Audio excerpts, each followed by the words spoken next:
Welcome to Koya calling. Yes, അതെ, നമ്മുടെ വിശ്വാസികളുടെ ഏറ്റവും പ്രിയപ്പെട്ട show Koya calling. Everyone is welcome. മറക്കണ്ട നമ്പർ ഒന്നുകൂടി പറയാം, 9072555001. You are welcome to Koya calling. Hello, വിളിച്ചിരുന്നോ? യെസ്, ആരിഫ് ഹുസൈൻ ആണോ? ഇതാരാണ്?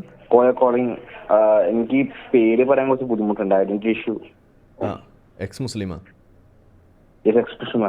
ഓ, അപ്പോ ഞാന് ഇത് മറ്റേ ഇതിന്റെ ഭാഗത്ത് യെസ് എക്സ് മുസ്ലിമാണ്. ഓക്കെ, പറയൂ, എന്തായിരുന്നു?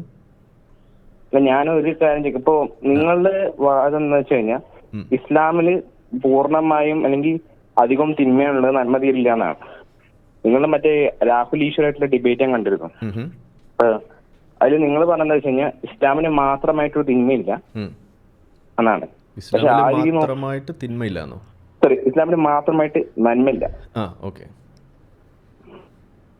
ഇസ്ലാമിന് മാത്രമായിട്ട് തിന്മ കാണാനുള്ളൂ. പക്ഷെ ആ രീതി നോക്കുകയാണെങ്കിൽ ക്രിസ്തു മതത്തിന് മാത്രമായിട്ടുള്ള തിന്മകളുണ്ടല്ലോ, ഹിന്ദു പാരമ്പര്യത്തിൽ മാത്രമായിട്ടുള്ള തിന്മകളുണ്ടല്ലോ.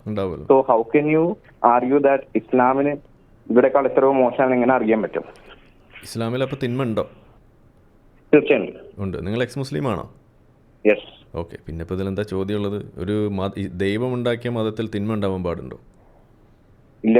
അത് തന്നെയാണല്ലോ ഇസ്ലാമിൻ്റെ പ്രശ്നം. ദൈവിക മതത്തിൻ്റെ പ്രശ്നമല്ലേ അത്? അതെ. പിന്നെ രാഹുൽ ഈശ്വറുമായിട്ടുള്ള സംസാര വിഷയം എന്താണ്? ഇസ്ലാമിനെ മാത്രം എന്തുകൊണ്ട് വിമർശിക്കുന്നു എന്നുള്ളതാണ്. അതിൻ്റെ കാരണം എന്താണ്? നിങ്ങൾ പറഞ്ഞ എന്താ വെച്ച് കഴിഞ്ഞാൽ ഇത് നടുറോട്ടിൽ നടന്നുകൊണ്ട് പോകുമ്പോൾ കുറെ പട്ടികളുണ്ട്. അപ്പോ മനുഷ്യനെതിരെ വരുന്ന പട്ടികളെ മാത്രമേ, അപ്പൊ പേപ്പട്ടിയെ മാത്രമേ നിങ്ങൾ കല്ലെറിയുള്ളൂ, അല്ലാത്ത പട്ടികളെ കല്ലെറിയില്ല. റൈറ്റ്. പക്ഷെ ഐ തിങ്ക് ഇന്നത്തെ ഒരു വേൾഡ് കോണ്ടെക്സ്റ്റിൽ ഇസ്ലാമാണ് ഏറ്റവും ത്രെറ്റ് എങ്കിലും ഒരു നാഷണൽ ഇത് നോക്കുകയാണെങ്കിൽ ഇസ്ലാം മാത്രമല്ല ത്രെറ്റ്. ക്രിസ്തുമതവും ഹിന്ദു പാരമ്പര്യം ഹിന്ദു പാരമ്പര്യം ഇപ്പോ ജാതി വ്യവസ്ഥ അത് വന്നത് കാരണം ഹിന്ദു പാരമ്പര്യമാണല്ലോ. ജാതീയത എന്ന് പറയുന്ന വിഷയം അത് ഇന്ത്യയിൽ കുറയാണ് കൂടുകയാണ് ചെയ്യുന്നത്?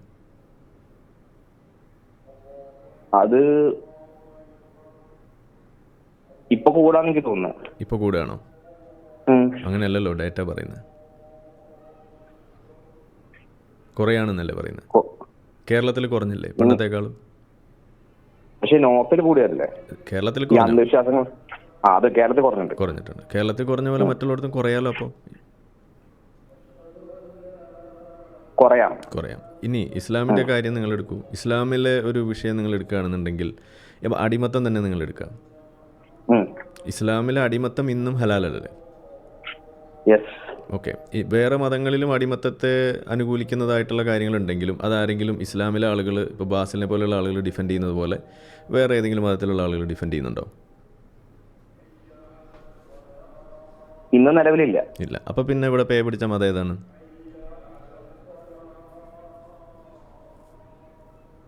ഏറ്റവും കുറച്ച് ഇസ്ലാം തന്നെ സമ്മതിക്കുന്നു. നമ്മുടെ പ്രശ്നം അതേ ഉള്ളൂ.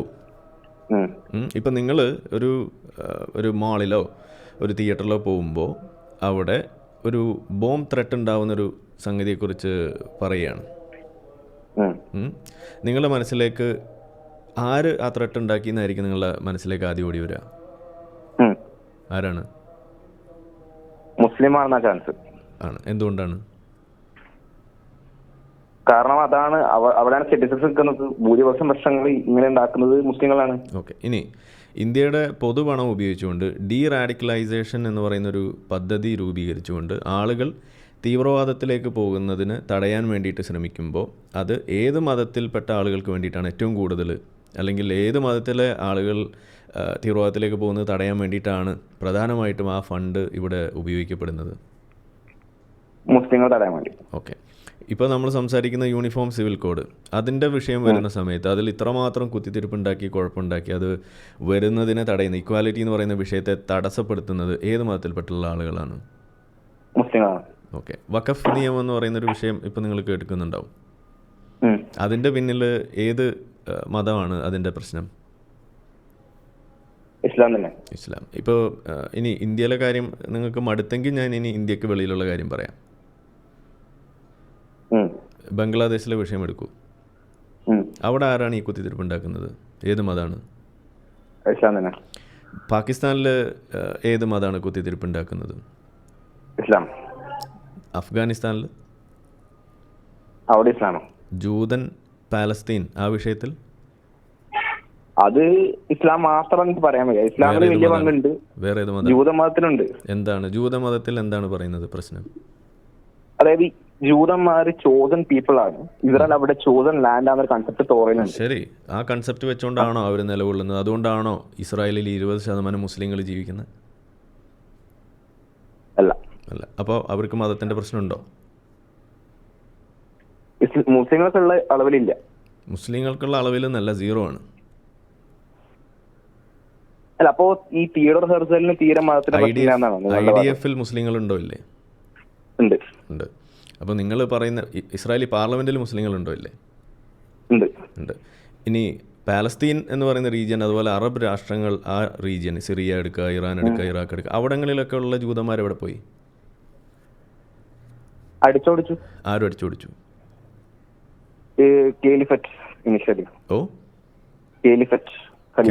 ഖിലാഫത്ത്. ഓക്കെ. അറേബ്യൻ പെനിൻസുലയിൽ നിന്നും ജൂതന്മാരെയും ക്രിസ്ത്യാനികളെയും മുഴുവൻ അടിച്ചോടിക്കും, ഇവിടെ മുസ്ലിങ്ങൾ മാത്രം മതി എന്ന് പറഞ്ഞത് ആരാണ്? മുഹമ്മദ്. എല്ലാം വളരെ കൃത്യം. ഞാൻ കാശ് കൊടുത്ത് വിളിക്കുന്നല്ലേ ഇപ്പം നിങ്ങളെക്കുറിച്ച് പറയുള്ളൂ. ഇങ്ങനെയൊക്കെ അല്ലേ? അല്ലെങ്കിലുള്ള പരാതിയാണ് ഈ പറയുന്നത്. നിങ്ങളൊന്ന് ഇടയ്ക്കൊക്കെ ഒന്ന് തെറ്റിച്ച് പറയണം. ഇതിങ്ങനെ വളരെ കൃത്യമായിട്ട് പറയരുത്. ഇത്രയും കൃത്യമായിട്ട് എനിക്ക് അറിയുന്നോണ്ട് ഞാൻ പറയുന്നത്. അപ്പൊ ഇനി നിങ്ങൾ പറയൂ. നമ്മളുടെ പ്രശ്നം സമൂഹത്തിലൊരു വിഷയം ഉണ്ടാക്കുമ്പോൾ അതിനെ പ്രയോറിറ്റൈസ് ചെയ്തിട്ട് അതിലെ പ്രധാനപ്പെട്ട വിഷയങ്ങൾ അഡ്രസ് ചെയ്യലല്ലേ നമുക്ക് പറ്റുള്ളൂ, അല്ലേ? ഇപ്പൊ നിങ്ങളൊരു കാർഡിയോളജിസ്റ്റ് ആണെന്നുണ്ടെങ്കിൽ നിങ്ങളുടെ അടുത്ത് നിങ്ങൾ എന്താണ് ഈ ഹാർട്ട് മാത്രം സർജറി ചെയ്യുന്നത്, നിങ്ങൾ എന്തുകൊണ്ട് കിഡ്നി സർജറി ചെയ്യുന്നില്ല എന്ന് ചോദിച്ചാൽ എങ്ങനെ ഇരിക്കും? ഇതിന് ഞാൻ കാര്യം പറയട്ടെ. പ്രശ്നം എന്താ വെച്ച് കഴിഞ്ഞാൽ ഇസ്ലാമിന് ഇപ്പൊ ഉള്ള ഈ ഒരു രീതിയിലാണ് ഒരു മിഡീവൽ പീരിയഡിൽ വെസ്റ്റേൺ യൂറോപ്പിൽ ക്രിസ്തുമതം ഉണ്ടായിരുന്നത്. കാത്തലിക് റീജിയൻസ് ഒക്കെ ഇത്രയോ ഇതിലാണ്. പക്ഷെ ഈ 15-16 നൂറ്റാണ്ട് സമയത്ത് റെഫോർമേഷൻ പീരീഡ് വന്നപ്പോൾ മാർട്ടിൻ ലൂത്തർ ഇതൊക്കെ വെച്ചിട്ട് അത് കുറെ റെഫോമിന് മാറാണ്ടായത്. മതത്തിനെ ഒറ്റയടിക്ക് ഒഴിവാക്കല്ല, അതിനുള്ളിൽ നിന്ന് ഒരു ലിബറൽ റെഫോർമേഷൻ പ്രോഗ്രഷൻ വരാൻ നീങ്ങി. ഇപ്പൊ ഇസ്ലാമിനെ ഇല്ലാണ്ടാക്കുന്നതിന് പകരം അതിനുള്ളിൽ നിന്ന് റെഫോർമേഷൻ നമുക്ക് എൻകറേജ് ചെയ്തോടെ. ചേകനൂർ മൗലവിക്ക് എന്താ പറ്റിയത്? അയാളെ കൊന്നു. ആര് കൊന്നു? ഫണ്ടമെന്റലിസ്റ്റുകൾ, മതമൗലികവാദികൾ. ഓക്കെ. നിങ്ങൾ എന്തുകൊണ്ടാണ് മതം ഉപേക്ഷിച്ചിട്ടും പേര് പറയരുത് എന്ന് പറഞ്ഞത്, പേര് വെളിപ്പെടുത്തില്ല എന്ന് പറഞ്ഞത് എന്തുകൊണ്ടാണ്? നിങ്ങൾക്ക് ആന്തരികമായിട്ട് നിലനിന്നിട്ട് നിങ്ങളുടെ വീട്ടിൽ ഞാൻ ഈ മതത്തിൽ ഇന്ന പ്രശ്നങ്ങളൊക്കെ ഉണ്ടെന്ന് നിങ്ങൾക്ക് ഒച്ചത്തിൽ പറഞ്ഞത് തിരുത്തിക്കൂടെ? നിങ്ങൾക്ക് എന്താ സാധിക്കാത്തത്? അല്ല, ആക്ച്വലി എന്റെ വീട്ടിൽ ഞാൻ ഓപ്പൺ എക്സ് മുസ്ലിം ആണ്. പക്ഷെ നിങ്ങളെ വിളിച്ചു എന്ന് വീട്ടിലറിഞ്ഞ പ്രശ്നമാണ്. അതാണ് നിങ്ങളുടെ വീഡിയോസ് ചില വീട്ടുകാർ കാണുന്നുണ്ട്. നിങ്ങളുടെ പള്ളിയിൽ പോയിട്ട് നിങ്ങൾക്ക് ഉസ്താദിനെയൊക്കെ പറഞ്ഞ് തിരുത്താൻ പറ്റുമോ? ഉസ്താദുമാർക്കില്ല, അവർക്ക് മനസ്സിലാക്കാനുള്ള ശേഷി വളരെ കുറവാണ്. ഞാൻ കുറെ തർക്കിച്ച് നോക്കിയിട്ടൊക്കെ ഉണ്ട്, പക്ഷെ അവർ ചൂടൽ അല്ലാണ്ട് മനസ്സിലാക്കാൻ ശ്രമിക്കില്ല. ഇത് തന്നെയാണ് ഇതിന്റെ പ്രശ്നം. ആര് പറഞ്ഞാലും ഉസ്താദുമാർ കേൾക്കുക? നിങ്ങൾ പറയും. രാഹുൽ ഗാന്ധി പറഞ്ഞാൽ കേൾക്കോ?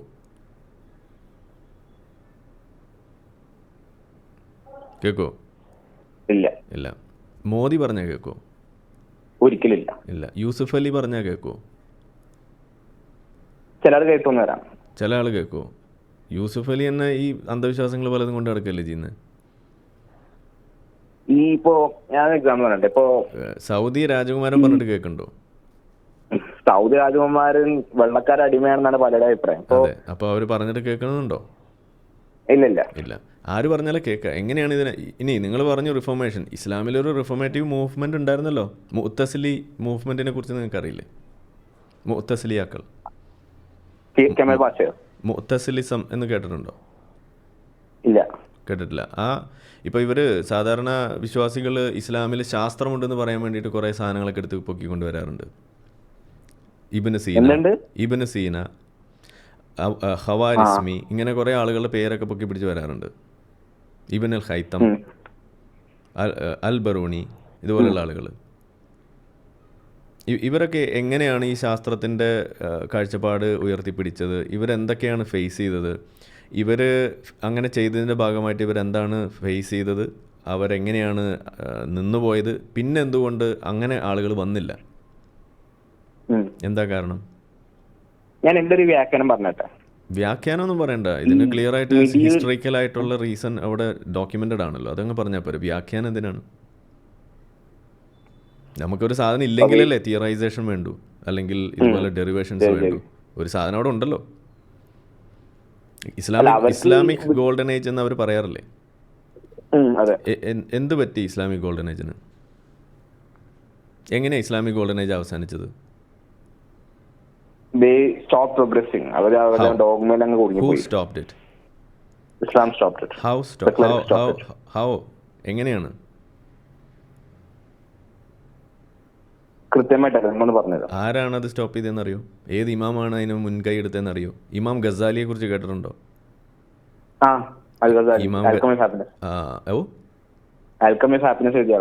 ഏതാണ്? ഇമാം ഗസാലിയെ കുറിച്ച് അറിയില്ലേ? ഏത്? എനിക്ക് അൽ ഗസാലി പേര് കിട്ടുന്നു, ഇമാമാണോ എനിക്ക് അറിയില്ല. ഇമാം ഗസാലിയാണ്.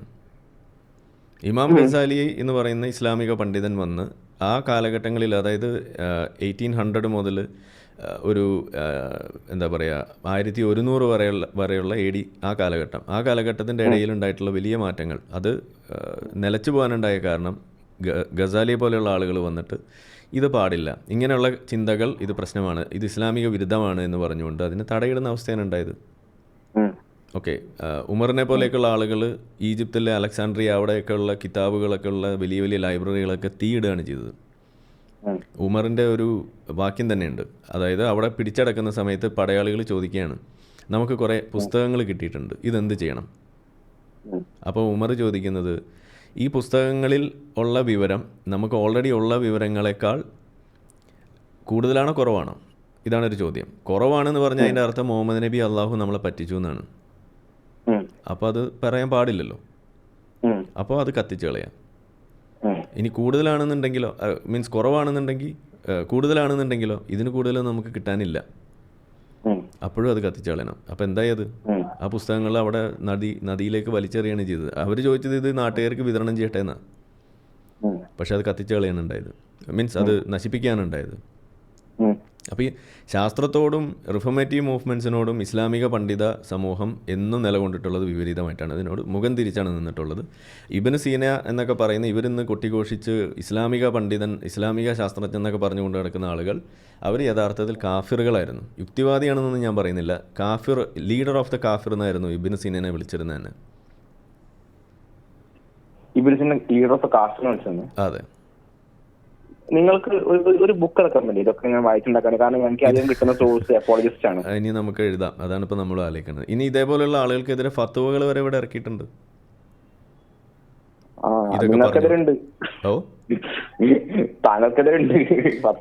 അതാ പറഞ്ഞേ. ഇപ്പൊ നമ്മളിത് പറയുമ്പോൾ നമുക്കെതിരെ എങ്ങനെയാണ് ഇവർ ഫത്വ ഇറക്കുന്നത്? ഇത് തന്നെയായിരുന്നു ഈ ഇബ്നു സീനക്കെതിരെ ഇറക്കിയിരുന്നത്.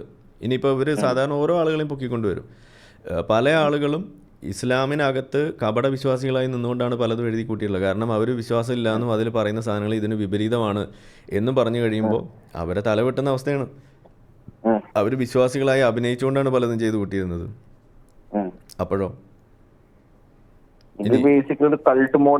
അതെ. ഇനി വേറൊരു വലിയൊരു തമാശ ഉദാഹരണമുണ്ട് ഇതിനകത്ത്. അതായത് ഫാദർ ഓഫ് റോബോട്ടിക്സ് എന്ന് പറഞ്ഞിട്ടൊരാളെ പൊക്കി കൊണ്ടുവരാറുണ്ട്. കേട്ടിട്ടുണ്ടോ? ഇല്ല. അത് എന്താണ് ആളുടെ പേരെന്തോ, ഖവാരിസ്മി അങ്ങനെ എന്താണെന്ന് തോന്നുന്നു, ഓർമ്മയില്ല. എന്തായാലും പുള്ളി അത് അങ്ങനെ ഉണ്ടാക്കി. ഫാദർ ഓഫ് റോബോട്ടിക്സ് എന്ന് പറയുമ്പോൾ എന്താണ് അവർ ഉദ്ദേശിക്കുന്നത്? മെഷീനല്ലേ, അതായത് യന്ത്രങ്ങളെ കൊണ്ട് പണിയിപ്പിക്കുക, മനുഷ്യനെ പണി. അതായത് ഇതുപോലെയുള്ള സാധനങ്ങളൊക്കെ ഉണ്ടാക്കി. അത് എന്താണ്, ഇസ്മായിൽ അൽ ജസരി എന്ന് പറഞ്ഞ ആളാണ് ഇവർ പറയാറ്. അപ്പോൾ ഈ ജസരി എന്ന് പറയുന്ന ആള് റോബോട്ടിക്സിൻ്റെ ഫാദറാന്ന് പറയാൻ വേണ്ടിയിട്ട് അയാളുടെ കുറേ വർക്കുകളൊക്കെ എടുത്തു വെച്ചിട്ട് അതിനകത്ത് പുള്ളി കുറേ സാധനങ്ങളൊക്കെ ഉണ്ടാക്കി. എന്നിട്ട് അത് വെച്ചുകൊണ്ട് ഓട്ടോമേറ്റ് ചെയ്യുന്നു ചില സാധനങ്ങൾ. അപ്പോൾ അതാണ് ആദ്യ കാലഘട്ടത്തിലെ സാധനം എന്നാണ് പറയുക. ശരി. അപ്പോൾ നമ്മൾ ചോദിക്കുന്നത്, ഫാദർ ഓഫ് റോബോട്ടിക്സ് എന്ന് വിളിക്കപ്പെടുന്ന ഈ അൽ ജസരി ഉണ്ടാക്കിയത് എന്താണ്? ഉണ്ടാക്കിയത് എന്താണ്, കോപ്പയിലേക്ക് ദ്രാവകമൊഴിക്കുന്ന ഒരു രൂപം. ഓക്കെ, ജീവനുള്ള രൂപങ്ങൾ, ജീവനുള്ള വസ്തുക്കളുടെ രൂപങ്ങൾ ഉണ്ടാക്കുന്നത് ഹറാമാണോ ഹലാലാണോ? ഹറാമാണ്. അപ്പോൾ അൽ ജസരി ഇസ്ലാമിക ശാസ്ത്രജ്ഞൻ എന്ന് പറഞ്ഞിട്ട് അയാൾ ഉണ്ടാക്കിയത് ജീവനുള്ള രൂപമാകുമ്പോൾ അത് എങ്ങനെയാണ് ഇസ്ലാമികമാവുക? അപ്പോൾ ഇസ്ലാമിനെതിരാണ്. അതെ. ഇനി ഈ അൽ ജസരി ഉണ്ടാക്കിയ ഈ രൂപം പാനീയം ഒഴിക്കാൻ വേണ്ടിയിട്ടാണ് സാധനം ഉണ്ടാക്കിയെന്ന് പറഞ്ഞല്ലോ. ഇയാൾ എന്ത് പാനീയമാണ് ഒഴിച്ചിരുന്നത്? അറിയില്ല, എന്താ വെച്ചത്? മോരുംവെള്ളമായിരുന്നോ? മദ്യാണ്. ഇസ്ലാമികമാണോ അത്? അല്ല, അത് ആരിഫ് ഹുസൈൻ, ഞാൻ കാമറ ഈ ഇവരുടെ വലിയ പൊക്കി പറയുന്ന ഒരാളാണ് ഈ ഉമർ ഖയ്യിം. ഒരു എക്സാമ്പിൾ ഉണ്ട്, വേറെ എക്സാമ്പിൾ. ഇപ്പോ ഉമർ ഖയ്യിം വലിയൊരു റുബൈത്ത് എന്ന് പറഞ്ഞൊരു കൃതി എഴുതിയിട്ടുണ്ട്. അതിൽ മൊത്തം പറയുന്നത് വെച്ച് കഴിഞ്ഞാൽ വിളക്ക് തീരും മുമ്പേ മദ്യം എടുത്ത് കുടിക്കുക, വൈകിട്ട് കുടിക്കുന്ന പറയുന്നത് എൻകറേജിംഗ് ഈ ഡ്രിങ്ക് വൈൻ. അതെ. ഇനി ഈ അൽ ജസരി തന്നെ മ്യൂസിക് ഉണ്ടാക്കുന്ന രൂപങ്ങളാണ് ഉണ്ടാക്കിയിരുന്നത്. മ്യൂസിക് ഹലാലാണോ ഹറാമാണോ? ഹറാം. അതെ. അപ്പോൾ ഉണ്ടാക്കിയ സാധനം ജീവനുള്ള വസ്തുക്കളുടെ രൂപങ്ങൾ, എന്നിട്ട് അതിനെക്കൊണ്ട് ചെയ്യിച്ചത് കള്ളൊഴിപ്പിക്കുക, മ്യൂസിക് ഉണ്ടാക്കുക, വെള്ളം, അതുപോലുള്ള സാധനങ്ങൾ, ഇതൊക്കെയാണ് ചെയ്യിച്ചിരുന്നത്. എന്നിട്ട് ആള് പേര് അറബി പേരായതുകൊണ്ട് അയാളെ ഇസ്ലാമിക് ശാസ്ത്രജ്ഞൻ എന്ന് പേര് വിളിക്കുകയും ചെയ്യും. അയാളെ വിശ്വാസിയായിരുന്നു. വിശ്വാസി ആയിക്കോട്ടെ അല്ലാതെ ആയിക്കോട്ടെ, ഇതാണ് ചെയ്തത്. ഇത് ഇസ്ലാമികമാണോ അല്ലേ? ഇതാ നമ്മൾ ചോദിക്കില്ല. അപ്പൊ പിന്നെ എങ്ങനെ ശരിയാവുക? അല്ല, തീർച്ചയായും എനിക്ക് പലപ്പോഴും തോന്നിയിട്ടാണ് ഇസ്ലാമിക് ഗവൺമെന്റ് പറഞ്ഞ സാധനങ്ങൾ അതിലും മേജർ ആൾക്കാരൊക്കെ ഇസ്ലാമിനെതിരെ പോയ ആൾക്കാരാണ്. അതെ, ഇതിനെക്കുറിച്ച് നമ്മൾ വിശദമായിട്ട് വീഡിയോ വേറെ ചെയ്ത് വെച്ചിട്ടുണ്ട്. ഇത് നിരന്തരം ഇവർ നുണയായിട്ട് ഉന്നയിക്കുന്ന ആളെ. അപ്പോൾ അൽ റാസിയെ കുറിച്ച് പറയാറുണ്ട്. അൽ റാസി ഒരു ഒന്നാന്തരം ഹെറിറ്റിക് ആയിരുന്നു. അൽ റാസി ഇസ്ലാമിക ശാസ്ത്രജ്ഞനല്ലേ ഇവരെ പൊക്കിക്കൊണ്ട് നടക്കാറ്. ഈ ഞങ്ങളുടെ സ്കൂളിലൊക്കെ ഇതിനെപ്പറ്റി ഭയങ്കര നോണയാ പറയാറ് കേട്ടോ. എല്ലാവരും തന്നെ പറയാം. മദ്രസല്ല, സ്കൂളുകളടക്കം ഇതൊക്കെ ഭയങ്കര സംഭവമാണ്, കുറച്ച് സംഭവമാണ്, അറബി ഭയങ്കര സംഭവമാണെന്നൊക്കെയാണ്. ഇനി വേറൊരു കാര്യമുണ്ട്. ഇതിലിപ്പോ ഈ ഒരു കാലഘട്ടത്തിൽ ഇപ്പോൾ നമ്മളുടെ പല ഫിസിസിസ്റ്റുകളൊക്കെ പറയുന്നത് കേട്ട് കാണും. അതായത് പല നക്ഷത്രങ്ങളുടെ പേര് അറബിക് നെയിംസ് ആണ്. അപ്പോൾ ഒരു സംഗതിക്ക് അറബി പേരിട്ടു എന്നതുകൊണ്ട് അത് ഇസ്ലാമികമാകുമോ? അത് ഇസ്ലാമിൻ്റെ ഇൻഫ്ലുവൻസ് ആവുമോ? ഇല്ല. അപ്പം നമ്മളതിനെ പറയുന്നത് ഇന്നിപ്പോൾ ലോകത്ത് നടന്നുകൊണ്ടിരിക്കുന്നത് ഒരു ഇംഗ്ലീഷ് ഗോൾഡൻ ഏജ് ആണ്. എല്ലാ ശാസ്ത്രവും ഇംഗ്ലീഷ് ഭാഷയിലോട്ട് തർജ്ജമ ചെയ്യപ്പെടുന്നതായാലും ഒറിജിനൽ വർക്ക്സ് ആയാലും എല്ലാം ഇംഗ്ലീഷിലാണ് സംഭവിച്ചുകൊണ്ടിരിക്കുന്നത്. എന്ന് പറഞ്ഞ മാതിരി ഒരു കാലഘട്ടത്തിൽ അത് അറബിക്കായിരുന്നു. എന്തുകൊണ്ടാണ്? അവർ വലിയ തോതിൽ കച്ചവടം നടത്തി വരികയും അതുപോലെ തന്നെ സാമ്രാജ്യത്വ പ്രവർത്തനം നടത്തി, വലിയ തോതിൽ സാമ്രാജ്യത്വ പ്രവർത്തനം നടത്തിയിട്ടുള്ള ഒരു കൂട്ടമാണ് ഇസ്ലാമിക് കോൺക്വസ്റ്റുകളിലൂടെ നടന്നിട്ടുള്ള ഈ അറബിക് ഭാഷയുടെ അടിസ്ഥാനത്തിലുള്ള ആളുകൾ നടത്തിയിട്ടുള്ള കോൺക്വസ്റ്റുകൾ. അപ്പോൾ അവരവിടെ സ്വാഭാവികമായിട്ട് അതിൽ വന്ന് പെടുന്ന ആളുകൾ കൊടുക്കൽ വാങ്ങലുകൾ ഉണ്ടാവും. ഇപ്പോൾ അറബിക് ന്യൂമറൽസ് എന്ന് പറയുന്ന സാധനം പോലും എവിടുന്ന് അത് പോയിരിക്കുന്നത്? Indian numerals actually. അതെ. അപ്പോൾ ഇന്ത്യയിൽ നിന്ന് എങ്ങനെയാണ് അറബിയിലേക്ക് എത്തിയത്? അവിടെ ഇവിടുന്ന് കൊണ്ടുപോയതല്ലേ? സ്റ്റുഡൻസ് അങ്ങോട്ട് വന്നുകൊണ്ടായിരുന്നു. അതെ, ഇവിടുന്ന് പോയതല്ലേ? അതെ, കോണ്ടാക്ട്സ് ഉണ്ടായിരുന്നു. അപ്പം നമ്മൾ പറയുന്നത് ഒരു കാലഘട്ടത്തിൽ അറബി ഭാഷ ഉപയോഗിച്ചുകൊണ്ട് അത്തരത്തിലുള്ള ശാസ്ത്ര വിജ്ഞാനങ്ങൾ പ്രചരിപ്പിക്കുന്നതിൽ വലിയ പങ്ക് അറബിക്കുണ്ട്. അതിൽ നമ്മൾക്ക് ഒരു തർക്കമില്ല, അതിന് നമ്മൾ സമ്മതിക്കുന്നു. അതിന് അനുയോജ്യമായ ചില ഘടകങ്ങൾ ഉണ്ടായിട്ടുണ്ട്. ഈ പറയുന്ന കോൺക്വസ്റ്റുകളായാലും അതുപോലുള്ള സാമ്രാജ്യത്വ പ്രവൃത്തികൾ എന്ത് തന്നെയായാലും അതിൻ്റെ ഒരു കൊളാറ്ററലി ഉണ്ടായിട്ടുള്ള ഒരു ബെനിഫിറ്റ് എന്ന് പറയുന്നത് ഇതാണ്. ഇപ്പോൾ നമ്മൾ പറയുന്ന ഇപ്പോൾ ഇംഗ്ലീഷ് ഇമ്പീരിയലിസം നമ്മൾ പറയാറുള്ള ബ്രിട്ടീഷ് കൊളോണിയലിസത്തിൻ്റെ ഭാഗമായിട്ടുള്ള സാധനങ്ങളൊക്കെ ചെയ്തതിൻ്റെ ഭാഗമായിട്ട് ഇന്ത്യയിൽ പല മാറ്റങ്ങളും അവർ കൊണ്ടുവന്നിട്ടുണ്ടല്ലോ. നമ്മളെ ഇവിടെ അടിമപ്രവൃത്തി ചെയ്യിപ്പിച്ചതിൻ്റെ കൂടെ അവർ വേറെ പലതും ഇവിടെ ഇറക്കി. നമ്മൾ ഇന്ന് ചിലതൊക്കെ അത് ഗുണമായിട്ട് എണ്ണാറുണ്ട്. ഇപ്പോൾ ഇംഗ്ലീഷ് വിദ്യാഭ്യാസം ഇവിടെ എത്തിയതിനെ കുറിച്ച് നമ്മൾ പറയാറുണ്ട്. എന്ന് പറഞ്ഞ മാതിരി ഈ സംഗതിയുടെ ഭാഗമായിട്ട് വന്നതാണ്. അത് ഇസ്ലാമുമായിട്ട് ബന്ധമുണ്ടോയെന്ന് ചോദിച്ചാൽ ബന്ധം ഇങ്ങനെയാണ്. അത് ഇസ്ലാമിക് കോൺക്വസ്റ്റുകളാണ്. അവർ നടത്തിയിട്ടുള്ള ഈ സാമ്രാജ്യത്വ പ്രവർത്തനത്തിൻ്റെ പിന്നിൽ ഇസ്ലാമായിരുന്നു അതിൻ്റെ പിന്നിലുണ്ടായിരുന്ന ചാലക ശക്തി എന്ന് പറയുന്നത്. ആ നിയമങ്ങൾ ഉപയോഗിക്കുക, ജിഹാദ് നടത്തുക, സ്ഥലങ്ങൾ പിടിച്ചെടുക്കുക, ഇതായിരുന്നു അവർ നടത്തിയിരുന്നത്. അപ്പോൾ ഇത് നമുക്ക് ഇസ്ലാമിൻ്റെ മേന്മയായിട്ടാണോ എണ്ണാൻ കഴിയുക, അതോ എന്തെങ്കിലും കുഴപ്പമായിട്ടാണോ? അല്ല, അത് ഇസ്ലാമിൽ കാരണം ഉണ്ടായ കാര്യങ്ങളല്ലല്ലോ, ഇൻസ്പൈറ്റ് ഓഫ് ഇസ്ലാം ഉണ്ടായതല്ലേ. അതെ, അതാ പറയുന്നത്. അത് ആ സാമ്രാജ്യത്വം വേറെ ഏത് മതത്തിൻ്റെ പേരിലായിരുന്നു എന്നുണ്ടെങ്കിലും അറബി ഭാഷയുടെ വക്താക്കൾ അത് ചെയ്താൽ ആ സംഗതി അവിടെ ഉണ്ടാവില്ലേ? ഓക്കെ, ഇതിപ്പോൾ ഒരു ഇസ്ലാമിക് ഒരു സംഗതിയുടെ കീഴിലായതുകൊണ്ട് അതിന് ഇസ്ലാമിൻ്റെ ഒരു റോൾ അവിടെ വന്നു, അത്രയേ ഉള്ളൂ. മതത്തിൻ്റെ അടിസ്ഥാനം ഇല്ല. അപ്പോൾ ഇതേപോലെ കൊണ്ടുപോയിട്ടുള്ള സാധനങ്ങൾ, അറബിയിലുള്ള സാധനങ്ങളൊക്കെ ഇസ്ലാമിക് എന്ന് അവർക്ക് വിളിക്കാമെങ്കിൽ ഇപ്പോൾ കാമസൂത്രയും ഇതേപോലെ കൊണ്ടുപോയിട്ട് അറബിയിൽ എഴുതിയിട്ടുണ്ട്. അതിനെ നമുക്ക് ഇസ്ലാമിക് കാമസൂത്ര എന്ന് നമ്മൾ വിളിക്കുമോ? അതെ. അപ്പോൾ അവർക്ക് ഇഷ്ടമുള്ളതിന് അവർ അങ്ങനെയൊക്കെ പേരിട്ട് വിളിക്കും. അപ്പോൾ നമ്മൾ പറയുന്നത് ഇസ്ലാമിക് ഗോൾഡൻ ഏജ് എന്ന് പറയുന്നത് ഒരു മിസ്നോമറാണ്. അത് അറബിക് ഗോൾഡൻ ഏജ് ആണ്. അറബിക്ക് തന്നെ പറയാം. അറബിയിലേക്ക് തന്നെയാണ് കൂടുതലും വന്നിട്ടുള്ളത്. ഈവൻ പേർഷ്യനിലുള്ളത് പോലും അറബിയിലേക്ക് കൊണ്ടുവന്നിട്ടുണ്ട്. അങ്ങനെയാണ് അത് സംഭവിച്ചിരിക്കുന്നത്. പേർഷ്യൻസ് ആയിട്ടുള്ള ഒരുപാട് ആളുകൾ ഇതിനകത്തുണ്ട്, അതില്ല എന്ന് പറയുന്നില്ല. ഇപ്പോൾ ഇവർ ഈ ഇസ്ലാമിക് ശാസ്ത്രജ്ഞന്മാരെന്ന് എണ്ണുന്ന ആളുകളിൽ പല ആളുകളും അവർ പേർഷ്യൻസാണ്. അവർ നമ്മൾ പറയാറുള്ള സൊറാസ്ട്രിയൻസാണ്. നമ്മൾ മജൂസികൾ എന്നൊക്കെ പറയുന്ന കൂട്ടം ആളുകളുണ്ട്. അങ്ങനെയൊക്കെ കാണാം ഇതിനകത്ത്. പക്ഷെ അവർക്കൊക്കെ അറബി പേരായതുകൊണ്ട് എല്ലാം അവർ ഇസ്ലാമിക് ഗോൾഡൻ ഏജ് അങ്ങോട്ട് ആക്കി മാറ്റും. അതാണ് ഉണ്ടാവുക.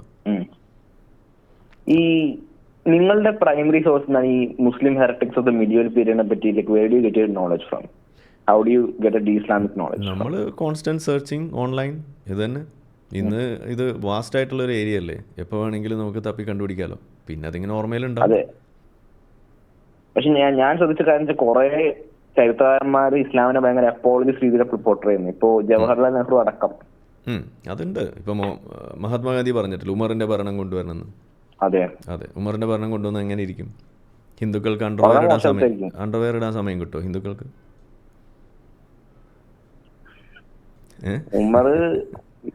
ഉമറിന്റെ ഭരണം കൊണ്ടുവന്ന വളരെ മോശം. ഗാന്ധി വെറുതെ പ്രൊപ്പഗാൻഡിസ്റ്റിക്ക് മുസ്ലിങ്ങളെ സപ്പോർട്ട് ഇട്ടാൽ മാത്രം പറഞ്ഞാൽ ഞാൻ മനസ്സിലാക്കുന്നത്. അത്രേ ഉള്ളൂ. പക്ഷെ അത് ആ ഒരു കാലത്ത് അത്യാവശ്യമായിരുന്നു ഞാൻ പറയും. ഗാന്ധി പറഞ്ഞതിനെ അങ്ങനെ കുറ്റപ്പെടുത്തില്ല. കാരണം it was necessary for the Congress to get the power, to get the support. അതെ, പക്ഷെ അതുകൊണ്ട് എന്താ ഉണ്ടായ ഗുണം? എന്താ ഉണ്ടായത്? പാകിസ്ഥാൻ ഉണ്ടായില്ലേ? ഇന്നും നമ്മൾ മില്യൺസ് അതിന് വേണ്ടിയിട്ട് ചെലവഴിച്ചുകൊണ്ടിരിക്കുകയല്ലേ, സൈനിക ആവശ്യങ്ങൾക്കെന്നും പറഞ്ഞിട്ട്. അതിൻ്റെ ആവശ്യം വല്ലതുണ്ടോ? നമ്മളുടെ എന്തെല്ലാം കാര്യങ്ങൾക്ക് ചെലവഴിക്കാവുന്ന പണമാണ് അതിർത്തിയിൽ നമ്മൾ വെറുതെ വെടിപൊട്ടിച്ച് കളയേണ്ടി വരുന്നത്. എത്ര ഹൈൻസൈറ്റിൽ നിന്നിട്ട് അത്തരം കാര്യങ്ങളെക്കുറിച്ച് പറയുന്നത് നമ്മൾ പറയുന്നില്ല. പക്ഷേ നമ്മൾ പറയുന്നൊരു കാര്യമുണ്ട്. ഇസ്ലാമിനെയും ഇസ്ലാമിക തീവ്രവാദത്തെയും ആ ഇസ്ലാമിക് വിക്ടിം കാർഡ് മനസ്സിലാക്കുന്നതിനും ആളുകൾ നിരന്തരം പരാജയപ്പെട്ടിട്ടുള്ള ഒരു ചരിത്രമാണ് നമുക്ക് കാണാൻ കഴിയുന്നത്. അത് ഇന്ത്യയിൽ മാത്രമല്ല, ആഗോളതലത്തിൽ നമുക്ക് കാണാൻ കഴിയുന്ന കാര്യമാണ്. അത് ഇന്ത്യയിൽ സംഭവിച്ചിട്ടുണ്ട്. പക്ഷേ ഇന്നത്തെ കാലത്ത് അത് കുറച്ചും കൂടി ആളുകൾക്ക് തിരിച്ചറിവുണ്ടായി വന്നിട്ടുണ്ട് എന്നുള്ളതാണ് നമ്മളതിനകത്ത് കാണുന്ന ഒരു ചേഞ്ച് എന്ന് പറയുന്നത്. അതിൽ ആദ്യം ആ ചേഞ്ച് വരുന്നത് മിഡിൽ ഈസ്റ്റിൽ തന്നെയാണ്. ഇപ്പോൾ സൗദി അറേബ്യയൊക്കെയാണ് അത് ആദ്യം തിരിച്ചറിഞ്ഞതെന്ന് വേണമെങ്കിൽ നമുക്ക് പറയാം. ഏത് ഈ ഇപ്പോൾ നമ്മൾ കാണുന്ന ചേഞ്ചോ? അത് ഇപ്പോൾ ഒരു മൈൽ സ്റ്റോൺ ഇവൻ്റ് ആയിട്ട് നമ്മൾ പറയുകയാണെന്നുണ്ടെങ്കിൽ നമ്മളുടെ വാർ ഓൺ ടെറർ എന്ന് പറഞ്ഞുകൊണ്ട് തുടങ്ങിയ ആ ഒരു കാലഘട്ടം, നമ്മളുടെ സെപ്റ്റംബർ 11 അതിനുശേഷം തന്നെയാണ് അത് കൂടുതലും കണ്ടു തുടങ്ങിയിരിക്കുന്നത്. അത് സ്റ്റെപ്പ് ബൈ സ്റ്റെപ്പായിട്ട്. അന്ന് ഇത്രയും സ്ട്രോങ് ആയിട്ടൊന്നുമില്ല. ഇപ്പോൾ സോഷ്യൽ മീഡിയ ഒക്കെ കൂടി വന്നപ്പോൾ കുറച്ചുകൂടി കൂടുതലായി. ഇപ്പോൾ ഇസ്രായേൽ ഹമാസ് വിഷയമൊക്കെ വന്നപ്പോൾ അത് വളരെയധികം വ്യാപകമായി എന്ന് വേണമെങ്കിൽ പറയാം. കാരണം ഈ ആൻറ്റി സെമിറ്റിസം മുസ്ലിങ്ങളുടെ ഇടയിലുള്ളത് അത് വെളിച്ചത്ത് വന്നു. പണ്ടത് അങ്ങനെ എക്സ്പോസ്ഡ് ആയിരുന്നില്ല. ഇനി വരുന്നൊരു 10 വർഷം 15 വർഷം എന്ന് പറഞ്ഞു കഴിഞ്ഞാൽ യൂറോപ്പ്, അമേരിക്ക, അവിടെയൊക്കെ നമ്മൾ കാണാൻ പോകുന്നത് മുസ്ലിങ്ങൾ വലിയ തോതിൽ വേട്ടയാടപ്പെടുന്നൊരു കാലമാണ് വരാൻ പോകുന്നത്. If you are a Muslim, നിങ്ങൾ എപ്പോഴും സംശയത്തിന്റെ നിഴലിലായിരിക്കും അവിടങ്ങളിൽ. അതാണ് ഉണ്ടാവാൻ പോകുന്നത്. എൻ്റെ ഒരു ഭയം പറഞ്ഞേട്ടെ. എനിക്കൊരു പേരെന്ന് വെച്ച് കഴിഞ്ഞാൽ മുസ്ലിം എന്ന ഐഡിയോളജി അംഗീകരിക്കുന്നതിലുപരി മുസ്ലിം ബാക്ക്ഗ്രൗണ്ട് എന്ന് വരുന്ന എല്ലാവരും വേട്ടയാടപ്പെട്ടാലോ? ഇപ്പൊ നിങ്ങളും ഞാനും ഉൾപ്പെടെ വേട്ടപ്പെടപ്പെട്ടാലോ? അത് തന്നെയാണ് ഞാൻ പറഞ്ഞത്, വേട്ടയാടപ്പെടും. മുസ്ലിം നാമധാരികളായിട്ടുള്ള ആളുകൾ, ഇൻക്ലൂഡിങ് എക്സ് മുസ്ലിം നേതാവ് എന്നൊക്കെ നിങ്ങൾ കൊട്ടി ഘോഷിച്ച് വിളിക്കപ്പെടുന്ന ഞാൻ പോലും വേട്ടയാടപ്പെടും. അത് തന്നെയാണ് ഈ പറയുന്നത്. ഇതൊരു ബാധ്യത.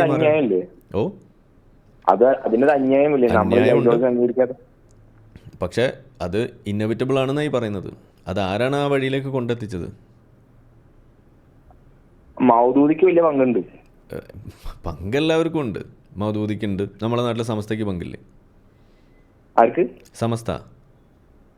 ആ ആർക്കാ പങ്കില്ലാത്തത്? ഇപ്പോൾ ഡിപ്ലോമാറ്റിക് ആയിട്ട് ഓണം ഉണ്ണണം എന്ന് പറഞ്ഞ ആള് മൗദൂദിയുടെ ആളായിരുന്നോ? അല്ലല്ലോ. EK സംസ്ഥയുടെ ആളല്ലേ? ഉം. അല്ലേ? അപ്പോൾ നമ്മളെല്ലാം അങ്ങ് മൗദൂദിയുടെ തല വെച്ചിട്ട് നമുക്ക് ഊരാൻ കഴിയില്ല. മുസ്ലിങ്ങൾക്ക് പൊതുവെ ഇസ്ലാമിക നേതാക്കന്മാർക്ക് കുറച്ച് ബോധക്കേടുണ്ട്. അതിൻ്റെ വഴി, അതിൻ്റെ ദുരന്തം ഏറ്റുവാങ്ങേണ്ടി വരിക സമാധാനപ്രിയരായ മുസ്ലിങ്ങളാണ്. എക്സ് മുസ്ലിങ്ങളൊക്കെ കൂടിയാണത് ഏറ്റുവാങ്ങേണ്ടി വരിക. നമ്മളൊക്കെ അതിനകത്ത് പെടും. ഇതാണ് നമ്മുടെ പ്രശ്നം. ഞാൻ ഒരു സത്യം പറയട്ടെ, ഇവിടെ കുറെ മോഡറേറ്റ് ആയിട്ട് സമാധാനപ്രിയ നടക്കുന്ന മുസ്ലിങ്ങളൊക്കെ ഞാൻ ശ്രദ്ധിച്ചിട്ടുണ്ട്. അവർ ഈ ക്രിസ്ത്യൻ അറിയില്ലേ, ന്യൂ എത്തീസം, ഫോർ ഹോഴ്സ്മെൻ, അത് ഹിച്ചൻസും ഡോക്കിൻസും ഹെയ്റ്റ് സ്പീച്ച് നടത്താനാണ് അവരുടെ വാദം.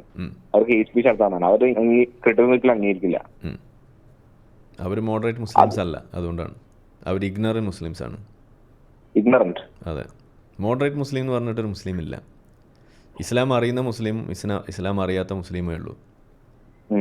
ഓക്കെ, മോഡറേറ്റ് ആണെന്ന് നമുക്ക് തോന്നുന്നതാണ്.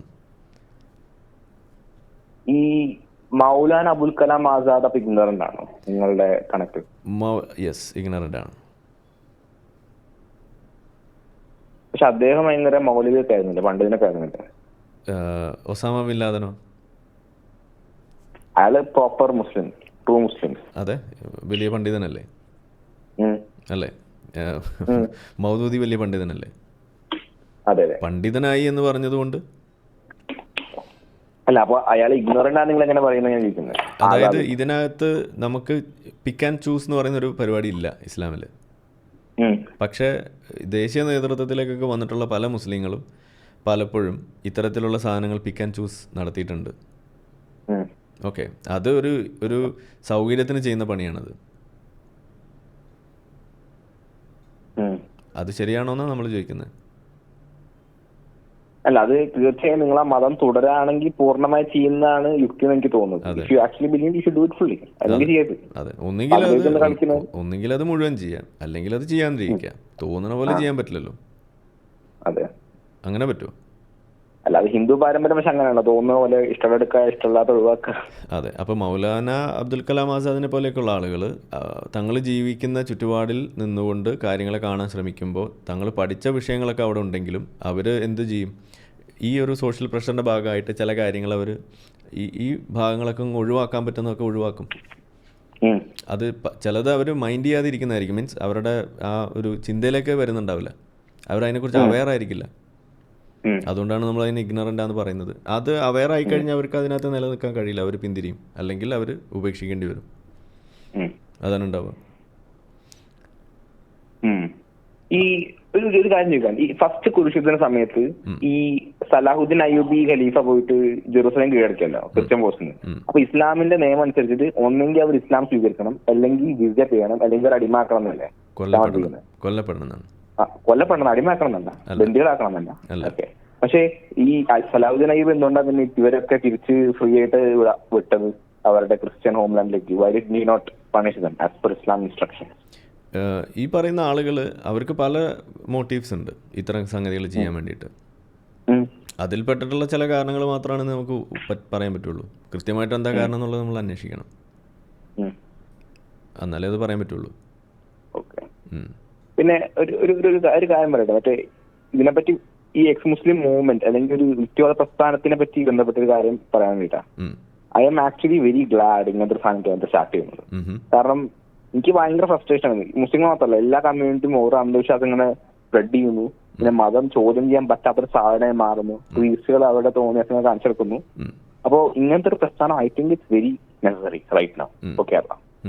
And I'm very glad that നിങ്ങളെ പോലുള്ള ആൾക്കാർ ഓപ്പൺലി വന്നിട്ട് മുഹമ്മദിനെ അള്ളാഹുവിനെ ആ വീഡിയോ കണ്ടിരുന്നു. അടിപൊളി വീഡിയോ. അള്ളാഹു നിങ്ങളെ വിളിച്ചു പറഞ്ഞിട്ടില്ലേ? അള്ളാഹു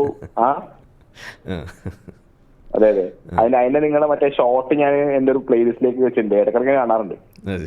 ഭയങ്കര ഇത്. പക്ഷെ ഇത് ഞാൻ പറഞ്ഞട്ടെ, എന്റെ വീട്ടിലേക്ക് ചീത്ത വെക്കും, മുഹമ്മദ് എന്ന് വിളിക്കരുത്, മുഹമ്മദ് നബി എന്ന് പറയണം, അല്ലെങ്കിൽ ആൾക്കാർ കൊല്ലുന്നൊക്കെ വീട്ടിൽ നിന്ന് കേൾക്കുന്ന വിഷ്ണു. വീട്ടുകാർ അത്ര കൺസർവേറ്റീവ് അല്ലെങ്കിൽ നാട്ടുകാർ കൺസർവേറ്റീവ് ആണ്. ഞാൻ കൊല്ലപ്പെടില്ല എന്നൊക്കെ വീട്ടുകാർക്ക് പേടിയുണ്ട്. ഞാൻ തൽക്കാലത്ത് കേരളത്തിലല്ല ഉള്ളത്.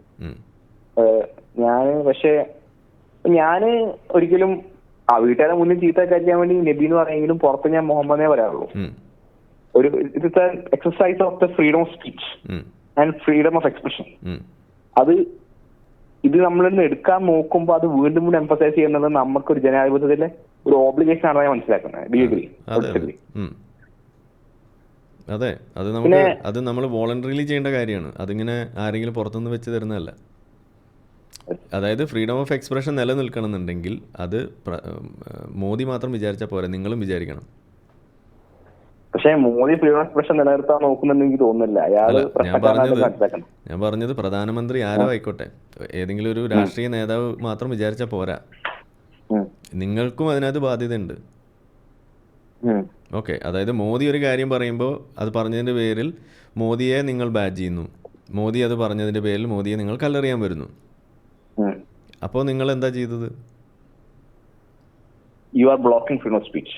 അതെ, അപ്പോൾ നിങ്ങളപ്പോൾ ഫ്രീ സ്പീച്ചിനെതിരെയല്ലേ നിന്നത്? അപ്പം എന്നിട്ട് നിങ്ങളുടെ ആവശ്യം എന്താണ്? മോദി നിങ്ങളുടെ ഫ്രീ സ്പീച്ച് തടഞ്ഞു എന്നല്ലേ നിങ്ങളുടെ ആവശ്യം, പ്രശ്നം? അത് തടയരുതെന്നല്ലേ നിങ്ങളുടെ ആവശ്യം? ഇത് മോദിക്കും ബാധകല്ലേ? അപ്പോൾ ഇത് മ്യൂച്വലാണത്. അവിടെയാണ് നമ്മുടെ പ്രശ്നം. ഇവിടെ നടക്കുന്നത്, നമുക്ക് ഇഷ്ടമില്ലാത്ത കാര്യങ്ങൾ ഏതെങ്കിലും ആളുകൾ അത് പറഞ്ഞാൽ അവരെ ഡീഹ്യൂമനൈസ് ചെയ്യുന്നതാണ് നമ്മുടെ നാട്ടിലെ പ്രശ്നം. അത് ചെയ്യാൻ പാടില്ല. അത് അവരുടെ അഭിപ്രായമാണ്. അതിൻ്റെ പേരിൽ അവരെ ക്യാൻസൽ ചെയ്യാൻ പാടില്ല, അവരെ കല്ലെറിയാൻ പാടില്ല, അവരെ തല്ലിക്കൊല്ലാൻ പാടില്ല, വെടിവെക്കാൻ പാടില്ല, അതാരായാലും.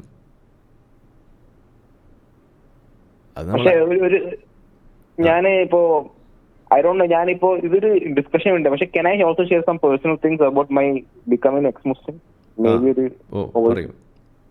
അപ്പൊ ഞാൻ 10 വർഷത്തേക്ക് ബേസിക്കലി യു എയിലുണ്ടായിരുന്നത് ചൈൽഡ്ഹുഡിലൊക്കെ.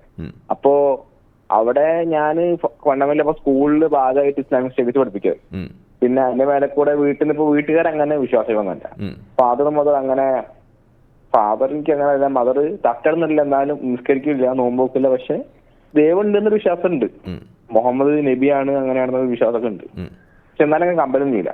ഇപ്പൊ കുറച്ചു കാലത്തേക്ക് ഞാൻ അവിടെ സ്കൂളില് സാറ്റർഡേയിൽ ഒരു സ്പെഷ്യൽ ക്ലാസ് വെച്ചിരുന്നു. അത് എനിക്ക് സ്വിമ്മിങ് മറ്റേ എടുക്കാം. അപ്പൊ ഞാൻ മദ്രസ വെച്ചത്. അവിടെ പോയിട്ട് അവിടെ നിന്ന് കേൾക്കുന്ന കാര്യങ്ങൾ വെച്ച് ഞാൻ അങ്ങ് മുഹമ്മദിന്റെ ഫാനായി പോയി. സോ ഞാൻ ഫാനായി, ആരാധകനായി മുഹമ്മദിന്റെ. കാരണം മുഹമ്മദ് നല്ലതെന്നേ പറഞ്ഞുള്ളൂ. അപ്പൊ ഞാൻ ഫുള്ളി കൺവിൻസ് ഇയാളെന്ന സംഭവമാണ്. അപ്പോ ഞാൻ പക്ഷെ ഒരിക്കലും നിങ്ങൾ ഇപ്പൊ ചെയ്യുന്ന പോലെ ഒരു ഫുള്ളായി പഠിച്ചിട്ടൊന്നുമില്ല. ജസ്റ്റ് ഉസ്താദന്മാര് പറയുന്നത് വിശ്വസിച്ചു, 5 നിസ്കരിച്ചു, നോമ്പ് വെച്ചു, അങ്ങനെ 1 വർഷത്തെ കാട്ടം. എന്നിട്ടാണ് പിന്നെ ഞാൻ ഈ കുറച്ചും കൂടി സെർച്ച് ചെയ്യാന്ന് വിചാരിച്ചു നോക്കുമ്പോൾ കുറച്ച് പ്രശ്നങ്ങളുണ്ട്. അതായത് ഒന്നാമത് കട്ടവനെ കൈവെട്ടണം എന്ന് പറഞ്ഞാൽ അത് എനിക്ക് വലിയ തെറ്റായി തോന്നി. പിന്നെ അടിമത്തം ഒരിക്കലും നിരോധിച്ചിട്ടില്ല എന്നുള്ളത് വന്നപ്പോ പ്രശ്നമായി. അപ്പൊ അടിമത്തം നിരോധിക്കാത്ത വലിയ പ്രശ്നമാണ് എനിക്ക് അന്ന് തന്നെ തോന്നിയിട്ടുണ്ട്. എനിക്ക് 5ാം ക്ലാസ് പഠിക്കുമ്പോൾ തന്നെ തോന്നിയിട്ടുണ്ട് എന്തുകൊണ്ട് അടിമത്തം നിരോധിച്ചില്ല എന്ന വലിയ ചോദ്യം എനിക്ക് അവിടെ തന്നെ നിന്നു. പിന്നെ ഇസ്ലാം കാരണം ഞാൻ ഭയങ്കര മിസോജിനിസ്റ്റ് ആയി പോയി, ഒരു സ്ത്രീ വിരോധിയെ. അപ്പൊ മുഹമ്മദ് പറഞ്ഞിട്ടുണ്ടല്ലോ ഒരു സ്ത്രീക്ക് പുരുഷനേക്കാളും പകുതി ബുദ്ധിയുള്ളൂ. അപ്പൊ ഞാൻ വിചാരിച്ചു യുവറ്റകൾക്ക് എന്തിനാ പിന്നെ വോട്ട് കൊടുക്കുന്നത്, റൈറ്റ് ടു പ്രോപ്പർട്ടി റൈറ്റ് എന്തിനാണ്? അപ്പൊ എന്റെ പ്ലാൻ ഡെമോക്രസി, പ്രോപ്പർ ഡെമോക്രസി, സ്ത്രീകൾക്ക് വോട്ടില്ല, പ്രോപ്പർട്ടി റൈറ്റ് ഇല്ല, ഒന്നുമില്ല. എന്നിട്ട് സ്ത്രീകൾക്ക് ഡൊമസ്റ്റിക് വയലൻസിന്റെ ലോ എന്റെ തിരിച്ചുവിടാം, സ്ത്രീകൾക്ക് പുരുഷനാൽ തല്ലുകൊല്ലാനുള്ള അവകാശം വരാം. ഇങ്ങനെയൊക്കെയാണ് എന്റെ തോട്ട് പറയുന്നത്. അപ്പോ ബേസിക്കലി ഞാനൊരു മിസോജിനിസ്റ്റ് ആവാണ് ഇസ്ലാം കാരണം ഉണ്ടായത് ബേസിക്കലി. പക്ഷെ ഇത് ഞാൻ ചോദ്യം ചെയ്യുന്നത് മറ്റേ ചോദ്യത്തിന്റെ ഭാഗമായിട്ടാണ്. അപ്പോ എന്റെ ഇത്രയും കാലമായിട്ട് എപ്പിസ്റ്റീം പോകുന്നത് ഇസ്ലാം സത്യമാണെന്ന ബേസിലാണ്. ഈ അടിമത്തം നിരോധിക്കാത്ത ഇസ്ലാം, അങ്ങനത്തെ ഒരു ഇസ്ലാം തെറ്റാണെങ്കിൽ സ്ത്രീകൾക്ക് ബുദ്ധി കുറവാണെന്നുള്ളത് തെറ്റായി കൂടെയെന്ന് ഞാൻ ചിന്തിക്കാൻ തുടങ്ങാണ്. അപ്പോ ഞാനിപ്പോ 8ാം ക്ലാസ് പഠിക്കുമ്പോൾ ഞാൻ എന്റെ ക്ലാസ്മേറ്റ്സിന്റെ ഇതിൽ, അപ്പോ ബേസിക്കലി ഓൾ മുസ്ലിം മാനേജ്മെന്റ് ആണ്, പിന്നെ മുസ്ലിം കൺട്രിയാണ്.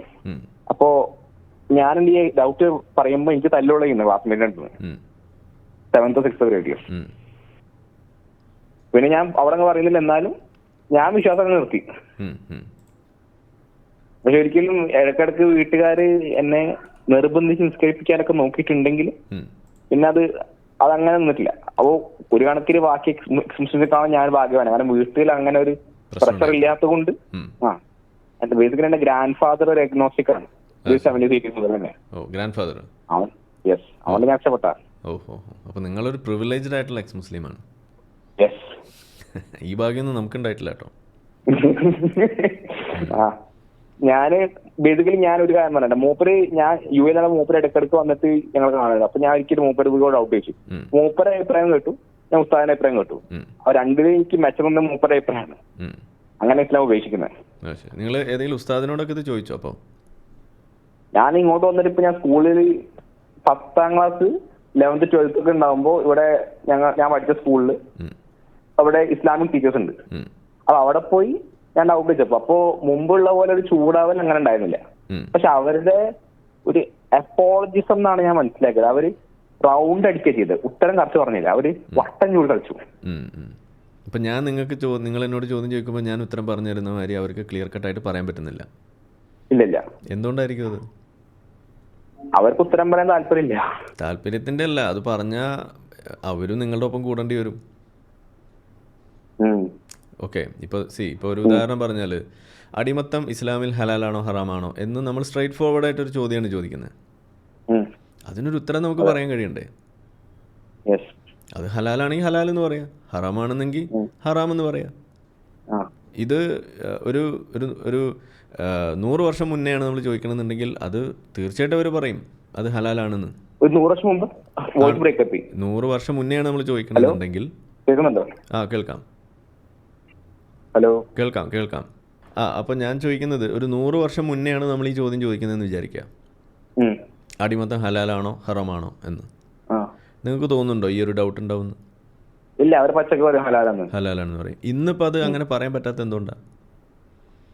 ഇന്നിപ്പോ ലോകത്ത് മൊത്തം അടിമത്തം തെറ്റാന്നൊരു കൺസെൻസസ് വന്നിരിക്കുക, അവർക്ക് പറയുന്നത് പ്രശ്നമാണ്. അത് ഇസ്ലാമിന് വലിയ പരിക്കാണത്. അതാണ് അതിന്റെ പ്രശ്നം. ഐസിസ് ഇന്നും ചെയ്യുന്ന സാധനമാണിത്.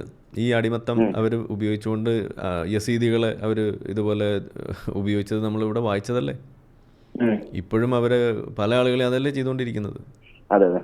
അപ്പോൾ ഇപ്പോൾ ഏറ്റവും ഒടുവിൽ October 7 അവരെന്താ ആ ഇസ്രായേലിൽ കടന്നു വന്നിട്ട് അവിടുന്ന് പിടിച്ചുകൊണ്ട് പോയ സ്ത്രീകളെ അവിടെ ഈ ഗാസക്കാരായിട്ടുള്ള ആളുകൾ അവർ ഫോൺ സംഭാഷണത്തിൽ അങ്ങോട്ടും ഇങ്ങോട്ടും വിളിക്കുന്ന സമയത്ത് അവരെന്തെന്ന് വിശേഷിപ്പിക്കുന്നത്? നിങ്ങൾ യു എയിൽ ഉണ്ടായിരുന്നല്ലോ, അറബി പറഞ്ഞാൽ മനസ്സിലാവോ? സബയ എന്ന് പറയുന്ന ഒരു വാക്ക് നിങ്ങൾ കേട്ടിട്ടുണ്ടോ? ഈ സബയ എന്ന് പറയുന്ന വാക്ക് ഉപയോഗിച്ചിട്ടാണ് ഇവര് ഇതിനെ വിശേഷിപ്പിക്കുക.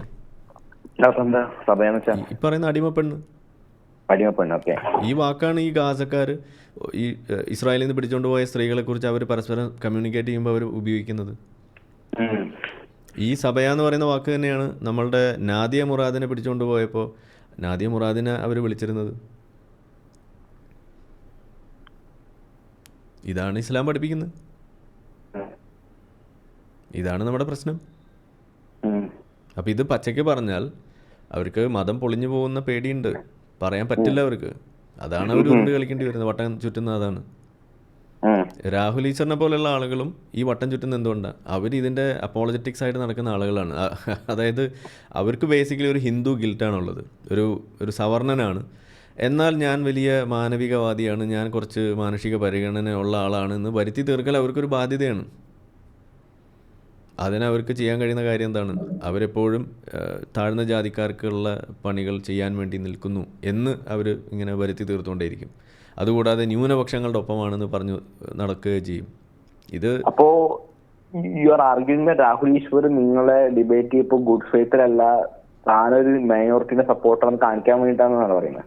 അത് എൻ്റെ അടുത്ത് മാത്രമല്ല, രാഹുൽ ഈശ്വർ സ്ഥിരം ചെയ്യുന്ന പണി അതല്ലേ. രാഹുൽ ഈശ്വറിൻ്റെ ഏത് പ്രസംഗം ഏത് ചർച്ച എടുത്ത് നോക്കിയേ, ഞാനൊരു എന്താണ് ബ്രാഹ്മണനാണ് എന്നല്ലേ പുള്ളി പറയാറ്. ഓക്കെ, പക്ഷേ ഞാൻ സാധാരണ ബ്രാഹ്മണനെ പോലെ അല്ല എന്നല്ലേ പറയാറ്. എന്തിനാ അത് പറയുന്നത്? അത് മറ്റേ കുറെ വെള്ളക്കാരിപ്പോ മുസ്ലിം എക്സ്ട്രീമിസ്റ്റിന്റെ കൂടെ നിൽക്കുന്ന പോലെയല്ലേ, ലോജിക്കല്ലേ? അങ്ങനെയല്ല. ഇത് വൈറ്റ് ഗിൽറ്റ് എന്ന് നിങ്ങൾ കേട്ടിട്ടുണ്ടോ? അതെ, എന്ന് പറഞ്ഞ മാതിരി ഓപ്പറേറ്റ് ചെയ്യുന്ന ഒരു സാധനമാണ് ഹിന്ദു ഗിൽറ്റ് അല്ലെങ്കിൽ ബ്രാഹ്മണിക്കൽ ഗിൽറ്റ് എന്ന് പറയുന്നത്. അത് അവരൊരു പാപവും ചെയ്തിട്ടില്ല, അവരാരെയും പിടിച്ച് അടിമയാക്കോ ഉപദ്രവിക്കൊന്നും ചെയ്തിട്ടില്ല. പക്ഷേ പണ്ടേതോ ബ്രാഹ്മണൻ അത് ചെയ്തിട്ടുണ്ട്. അപ്പോൾ ആ സംഗതിയുടെ പേരിൽ അവരിന്നും അതിനിങ്ങനെ മാപ്പ് പറഞ്ഞുകൊണ്ട് നടക്കുക, അതിനിങ്ങനെ പ്രായശ്ചിത്തം ചെയ്തിങ്ങനെ നടക്കുക. അവർ ഭൂതകാലത്തിലാണ് അവർ ജീവിക്കുന്നത്. അതിനു വേണ്ടിയിട്ട് അവർ പല സാധനങ്ങൾ ചെയ്തു കൂട്ടും. വോയിസ് ബ്രേക്ക് ആവുന്നുണ്ട്, മനസ്സിലാവുന്നില്ല. അതവിടെ നെറ്റ്വർക്കിൻ്റെ ഇഷ്യൂ ഉണ്ടോ? ഇവിടെ ക്ലിയർ ആണ്. ഓക്കെ, പറയൂ. അപ്പോൾ അവിടെ അങ്ങനെ പല കാര്യങ്ങൾ ചെയ്താൽ മാത്രമാണ് അവർക്ക് ആ ഒരു നില ഭദ്രാക്കാൻ കഴിയുള്ളൂ. അതാണ് അവിടുത്തെ പ്രശ്നം. ഈ എനിക്ക് കൺഫ്യൂഷൻ, അതായത് നിങ്ങളിപ്പോ ഈ യുക്തിവാദ പ്രസ്ഥാനത്തിന് ഇറക്കുന്ന പബ്ലിഷ് ചെയ്യുന്ന ബുക്സ് ഉണ്ടോ? ഹിസ്റ്ററി ബുക്സ് അല്ലെങ്കിൽ ഫിലോസഫി ബുക്സ് ആയിട്ടുണ്ടോ? നിലവിൽ ചില ബുക്കുകളൊക്കെ പല ആളുകളൊക്കെ എഴുതിയിട്ടുണ്ട്. ഇപ്പോൾ ജബ്ബാർ മാഷ് 1-2 ബുക്കുകളൊക്കെ എഴുതിയിട്ടുണ്ട്, രവിചന്ദ്രൻ എഴുതിയിട്ടുണ്ട്, പിന്നെ കലാനന്ദ മാഷ്, അങ്ങനെ പല ആളുകളും പല ബുക്കുകൾ എഴുതിയിട്ടുണ്ട്. പക്ഷേ ഇനിയും ഒരുപാട് ബുക്കുകൾ ഇറക്കണം, എന്നാലേ നടക്കുകയുള്ളൂ പല പല വിഷയങ്ങൾ. പിന്നെ ഇപ്പോൾ ഈ ഇസ്ലാം മത വിമർശനവുമായി ബന്ധപ്പെട്ടിട്ടുള്ള പുസ്തകങ്ങളൊക്കെ ഇനി വരാനിരിക്കുന്നേ ഉള്ളൂ. കാരണം ഇത് അത്ര വ്യാപകമായിരുന്നില്ല ഈ വിമർശനം. ഇതൊരു കൂടിപ്പോയ ഒരു 5-6 വർഷം ആവുന്നേ ഉള്ളൂ ഈ രീതിയിലേക്ക് അത് വന്നിട്ട്. ഇപ്പം നമ്മൾ തന്നെ ഇതിലേക്ക് വന്നിട്ട് എത്ര ആളെ അധികമായിട്ടില്ലല്ലോ. അപ്പോൾ അതിനി കിടക്കുന്നേ ഉള്ളൂ, നമ്മളൊക്കെ എഴുതണം. എനിക്ക് വലിയ അത്ഭുതം എന്ന് വെച്ചാൽ നിങ്ങളുടെ എതിരെ ചില ആൾക്കാർ ഫോൺ വിളിയിൽ കൊലവിളിയൊക്കെ നടത്തിയിട്ടില്ലേ? ഒരു സ്ത്രീ വിളിച്ചിട്ടുണ്ട്, നിങ്ങൾ വേറെ രാജ്യത്തായിരുന്നെങ്കിൽ നിങ്ങളെ പിടിച്ചു പോയി ശിക്ഷിച്ചിട്ടൊക്കെ ഉണ്ട്, അത് ഇന്ത്യയിലാണ് ചെയ്യാത്തതൊക്കെ. അപ്പൊ നിങ്ങൾക്കൊരു ഭയമില്ലേ മറ്റും? അതാ ഞാൻ പറഞ്ഞത്, ഈ നമ്മൾ ജീവിക്കുന്ന രാജ്യത്തെക്കുറിച്ച് നമുക്കൊരു ചെറിയ ധാരണ വേണം. ആ ധാരണ ഉള്ളതുകൊണ്ടാണ് നമ്മളിവിടെ ജീവിച്ചിരിക്കുന്നത്. അപ്പോ ഈ രാജ്യത്തിന്റെ നിയമ ജാനാണ് നിങ്ങൾ ഇത്രയും ധൈര്യം ഉണ്ടെന്നാ പറയുന്നത്? തീർച്ചയായിട്ടും. ഇന്ത്യയെ കൊണ്ട് നിങ്ങൾക്ക് ഇത് സൗദി പോയിട്ട് പറയാൻ പറ്റുമോ? പാകിസ്ഥാനിൽ പോയിട്ട് പറയാൻ പറ്റുമോ? ബംഗ്ലാദേശിൽ പോയി പറയാൻ പറ്റുമോ? ബുദ്ധിമുട്ടായിരിക്കും. അതെ, പോട്ടെ, BJP ഭരിച്ചുകൊണ്ടിരിക്കുന്ന UP-യിൽ പോയിട്ട് പറയാൻ പറ്റുമോ? അവിടെ പറയാൻ പറ്റില്ല. അതാണ് അവസ്ഥ. ഇതൊക്കെ തെറ്റിദ്ധാരണയാണ്. BJP ഉണ്ടെങ്കിൽ അങ്ങ് മലമറിച്ച് കളയുന്നൊക്കെ. BJP ഭരിച്ചുകൊണ്ടിരിക്കുന്ന UP-യിൽ ഇരുന്നിട്ട് ഇത് ചെയ്യാൻ പറ്റാതെ ആളുകൾ കേരളത്തിൽ വന്നിട്ടാണ് ജീവിക്കുന്നത്, അതറിയോ? അപ്പോ കേരളം സേഫർ ദാൻ UP എന്നാണോ? അതെ, ഇക്കാര്യത്തിൽ കേരളമാണ് ഫാർ ബെറ്റർ. അത്ര 100% ബെറ്റർ ആണെന്നല്ല. മുസ്ലിങ്ങൾ കൂടുതലുള്ള കേരളത്തിലല്ല, പക്ഷേ മുസ്ലിങ്ങൾ കൂടുതലുള്ള കേരളത്തിലായിരിക്കാം. പക്ഷേ ഈ പറയുന്ന ഒരു സോഷ്യൽ പ്രഷർ കൂടുതൽ ഈ തരത്തിലുള്ള വിഷയങ്ങളിൽ, അത് നമ്മളുടെ ആ ഒരു ലിറ്ററസി റേറ്റും ഒക്കെ ആയിട്ട് കണക്റ്റഡ് ആണ്. ഇത്തരം അവബോധം, നമ്മളുടെ ആ ഒരു പൊളിറ്റിക്കൽ സെൻസിറ്റിവിറ്റി, അതിൻ്റെ ഭാഗമാണത്. കാരണം ബാക്കിയുള്ള കമ്മ്യൂണിറ്റീസ് ഒക്കെ അത്ര ലിറ്ററേറ്റ് ആയതുകൊണ്ട് അത് അങ്ങനെ നടക്കാൻ പറ്റില്ല എന്നാണ്. ബാക്കിയുള്ള കമ്മ്യൂണിറ്റി എന്നല്ല, പൊതുവേ മുസ്ലിങ്ങളടക്കം, ഇപ്പോൾ നിങ്ങളെപ്പോലുള്ള ആളുകളടക്കം ഉണ്ടാവുന്നത് കേരളത്തിൽ നിന്നല്ലേ? അതെ, ആ ഒരു പ്രഷർ ഇവിടെ വലുതാണ്. അതാണ് ഇവിടുത്തെ കാര്യം. ഇപ്പോൾ നമ്മളുടെ എസൻസിൻ്റെയൊക്കെ പരിപാടികൾ ഓരോ വർഷവും നടക്കുന്നു, 10,000-കണക്കിന് ആളുകൾ വരുന്നു. അതിലൊക്കെ കൂടുതൽ മുസ്ലിങ്ങളല്ലേ പങ്കെടുക്കുന്നത്? മീൻസ് എക്സ് മുസ്ലിങ്ങൾ. അപ്പോൾ എന്താ നമുക്കതിൽ നിന്ന് മനസ്സിലാവുക? ഒരു ഇംപ്രൂവ്മെന്റ് ഉണ്ട് തീർച്ചയായിട്ടും. യെസ്. പക്ഷെ ഇപ്പൊ ഒരു ഡിക്ലൈൻ അല്ലേ കേരളത്തിന് ഇന്റലിജൻഷ്യ എന്ത് കമ്പാരിറ്റീവ്ലി? ഇപ്പോ അതായത് നമ്മുടെ പെൻഷൻ ആദ്യമായിട്ട് പെൻഷൻ എന്തൊരു സാധനം മുടങ്ങിയില്ലേ? 1956 ആദ്യമായിട്ട് മുടങ്ങിയ കഴിഞ്ഞ വർഷമായിട്ടായിരുന്നില്ലേ? ഇക്കണോമിക്സ് സ്റ്റാറ്റസ് ആണ് പറയുന്നത്. അതൊക്കെ ഫ്ലക്ച്വേറ്റ് ചെയ്യുന്ന കാര്യങ്ങളല്ലേ. ഒന്നും എന്താ പറയുക, 100% അങ്ങനെ നിലനിന്ന് അങ്ങനെ നമ്മൾ ക്യൂബ പോലെ അടിഞ്ഞു പോകുന്നില്ല. അങ്ങനെയൊന്നും നമ്മൾ പേടിക്കേണ്ട കാര്യമൊന്നുമില്ല. പക്ഷേ അത് ടെമ്പററി ആയിട്ടാണെങ്കിലും ഇഷ്യൂസ് ഉണ്ടാക്കും, ബിസിനസ് ലോസ് ഉണ്ടാവും ആളുകൾക്ക്. അതൊക്കെ നമ്മൾ ഫേസ് ചെയ്തിട്ടുണ്ട്, ഇല്ലയെന്ന് പറയുന്നില്ല. കടമൊക്കെ കയറി, അതൊക്കെ നമുക്ക് ഉണ്ടായിട്ടുണ്ട്. കോവിഡ് വന്നതും ഒക്കെ നമുക്ക് ബാധിച്ചിട്ടുണ്ട്. അല്ല, ഞാൻ പറയുന്നത് പ്രശ്നങ്ങൾ എന്ന് പറയുന്നത് ഒരിക്കലും ബ്ലാക്ക് ആൻഡ് വൈറ്റ് അല്ല. അതെപ്പോഴും ഒരു വടംവലിയായിട്ടാണ് നിങ്ങൾ കാണേണ്ടത്. ഓക്കെ, അത് കുറച്ച് നേരം ഇപ്പുറത്ത് ജയിക്കും, കുറച്ച് നേരം അപ്പുറത്ത് ജയിക്കും. പെർമനൻ്റ് ആയിട്ട് ആ ജയം ഏത് സൈഡിലേക്കാണ് കൂടുതലെന്നുള്ളത് നോക്കുക. അതാണ് നമ്മൾ വേണ്ടത്. ഏറ്റവും കൂടുതൽ പോസിറ്റീവായിട്ടുള്ള സ്ഥലത്ത് നിൽക്കുക എന്നുള്ളതാണ്. ഞാനിപ്പോ ബേസിക്കലി പഠിക്കുന്ന കോളേജ് മുസ്ലിം മൈനോറിറ്റി ഇൻസ്റ്റിറ്റ്യൂഷൻ ആണ്. അപ്പോ അവിടെ കുറെ ജമാഅത്തുകാരും എക്സ്ട്രീമിസ്റ്റ് ഫണ്ടമെന്റലിസ്റ്റുകളൊക്കെ ഞാൻ സംസാരിച്ചിട്ടുണ്ട്. അപ്പോ I would like to share അവരുടെ ഒരു ക്രേസി ഐഡിയ, അവരുടെ view of Indian history. Basically അവരുടെ കാഴ്ചപ്പാടിൽ ആസാദ് ബ്രാഹ്മണന്മാരുടെ അടിമയാണ്, സർഷദ് അഹമ്മദ് ഖാൻ വെള്ളക്കാരുടെ അടിമയാണ്. ഇവരുടെ ഹീറോ ആണ് ഒന്ന് മൗദൂദി, പിന്നെ താലിബാൻ, പിന്നെ ഇവരാണെങ്കിൽ മലാല അടക്കം വെള്ളക്കാരുടെ അടിമയാണ്. മലാല ഒരു ഇന്ത്യയിൽ കൊളാബറേറ്ററാണ്. അവരുടെ വീഡിയോ ഒന്നും ഉണ്ടായിട്ടില്ല, അതൊക്കെ ഫാബ്രിക്കേറ്റ് ആണെന്നാണ് ഇവരുടെ ആർഗ്യുമെന്റ് കംപ്ലീറ്റ്ലി. പിന്നെ ഇവരുടെ കൺസെപ്റ്റില് മുസ്ലിം ലീഗ് ഇപ്പൊ ഹിന്ദു ലീഗ് ആവാൻ പോവാണ് പറയുന്നത്. കേരളത്തിലെ. ഉം. സോ ഐ മീൻ ഇത്രയും ഭ്രാന്ത് പിടിച്ച ഒരു മാനസിക അവസ്ഥയിലാണ് ഇവരുള്ളത്. ഉം. ഒരു ആർഗ്യുമെന്റ് അനുസരിച്ചിട്ട് Indian nation is founded on hate of the Muslim എന്നാണ് ഉത്തരത്ത് പറഞ്ഞത്. ഓഹോ. അതായത് ഗാന്ധിയുടെ കൺസെപ്റ്റില് അല്ലെങ്കിൽ കോൺഗ്രസ് കൺസെപ്റ്റില് മുസ്ലിം ഇസ് എ കില്ലബിൾ എൻറ്റിറ്റി, ഉം. ഒരു കൊല്ലാൻ പറ്റുന്ന ഒരു വ്യക്തിയാണ് മുസ്ലിം എന്നാണ് അവർ പറഞ്ഞത്. ഉം. ഇത് ഐ ഡോണ്ട് നോ എങ്ങനെ അവർ ഈ കൺക്ലൂഷൻ എത്തുന്നത്. Even though Congress has been pandering to Muslims um. Since before independence. Um. ഈ മോപ്ല റൈറ്റ്സ് 21 നടക്കുമ്പോ അടക്കം ഗാന്ധി നെഹ്റു ഒന്നും പറയാൻ പറ്റി. ഉം. എന്നിട്ട് അവർ ഹിന്ദുത്വവാദികളാ. അതെ. അല്ല ഇത് കാണിച്ചിട്ടാണ് ഒരുത്തന്നെ ആർഗ്യുമെന്റ് ആണ് മുസ്ലിങ്ങൾക്ക് സെപ്പറേറ്റ് ഇലക്ട്രേറ്റ് ഇടണം എന്നാണ്. സെപ്പറേറ്റ് ഇലക്ട്രേറ്റ് ഉം. മറ്റേ ബീറ്റ് പോക്കർ ബഹാദൂറിന്റെ സെയിം ആർഗ്യുമെന്റ്. അതെ. അത് ഭ്രാന്തല്ലായിരിക്കും ഈ ഒരു കോൺസെപ്റ്റില് സെപ്പറേറ്റ് ഇലക്ട്രേറ്റ് വേണമെന്ന് പറയുന്നത്. ഈ ഐഡന്റിറ്റി പൊളിറ്റിക്സ് അത് ആര് കളിച്ചാലും അത് ഭ്രാന്ത് തന്നെയാണ്. അതൊരു ഗോത്രീയ ബോധമാണ്. മുസ്ലിങ്ങൾക്ക് അതിൻ്റെ അപ്പുറത്തേക്ക് വളരാൻ കഴിഞ്ഞിട്ടില്ല. അത് എവിടെയും കഴിഞ്ഞിട്ടില്ല, ഇന്ത്യയിൽ മാത്രമല്ല, എവിടെയാണ് കഴിഞ്ഞിട്ടുള്ളത് തന്നെ. ഒരു പ്രശ്ന പരിഹാരത്തിന് വേണ്ടിയിട്ട് അവർക്ക് എവിടെയാണ് നിൽക്കാൻ കഴിഞ്ഞിട്ടുള്ളത്? ബംഗ്ലാദേശിൻ്റെ സ്വാതന്ത്ര്യം ഏത് രാജ്യത്തിൻ്റെ കയ്യിൽ നിന്നാണ് നേടേണ്ടി വന്നത്?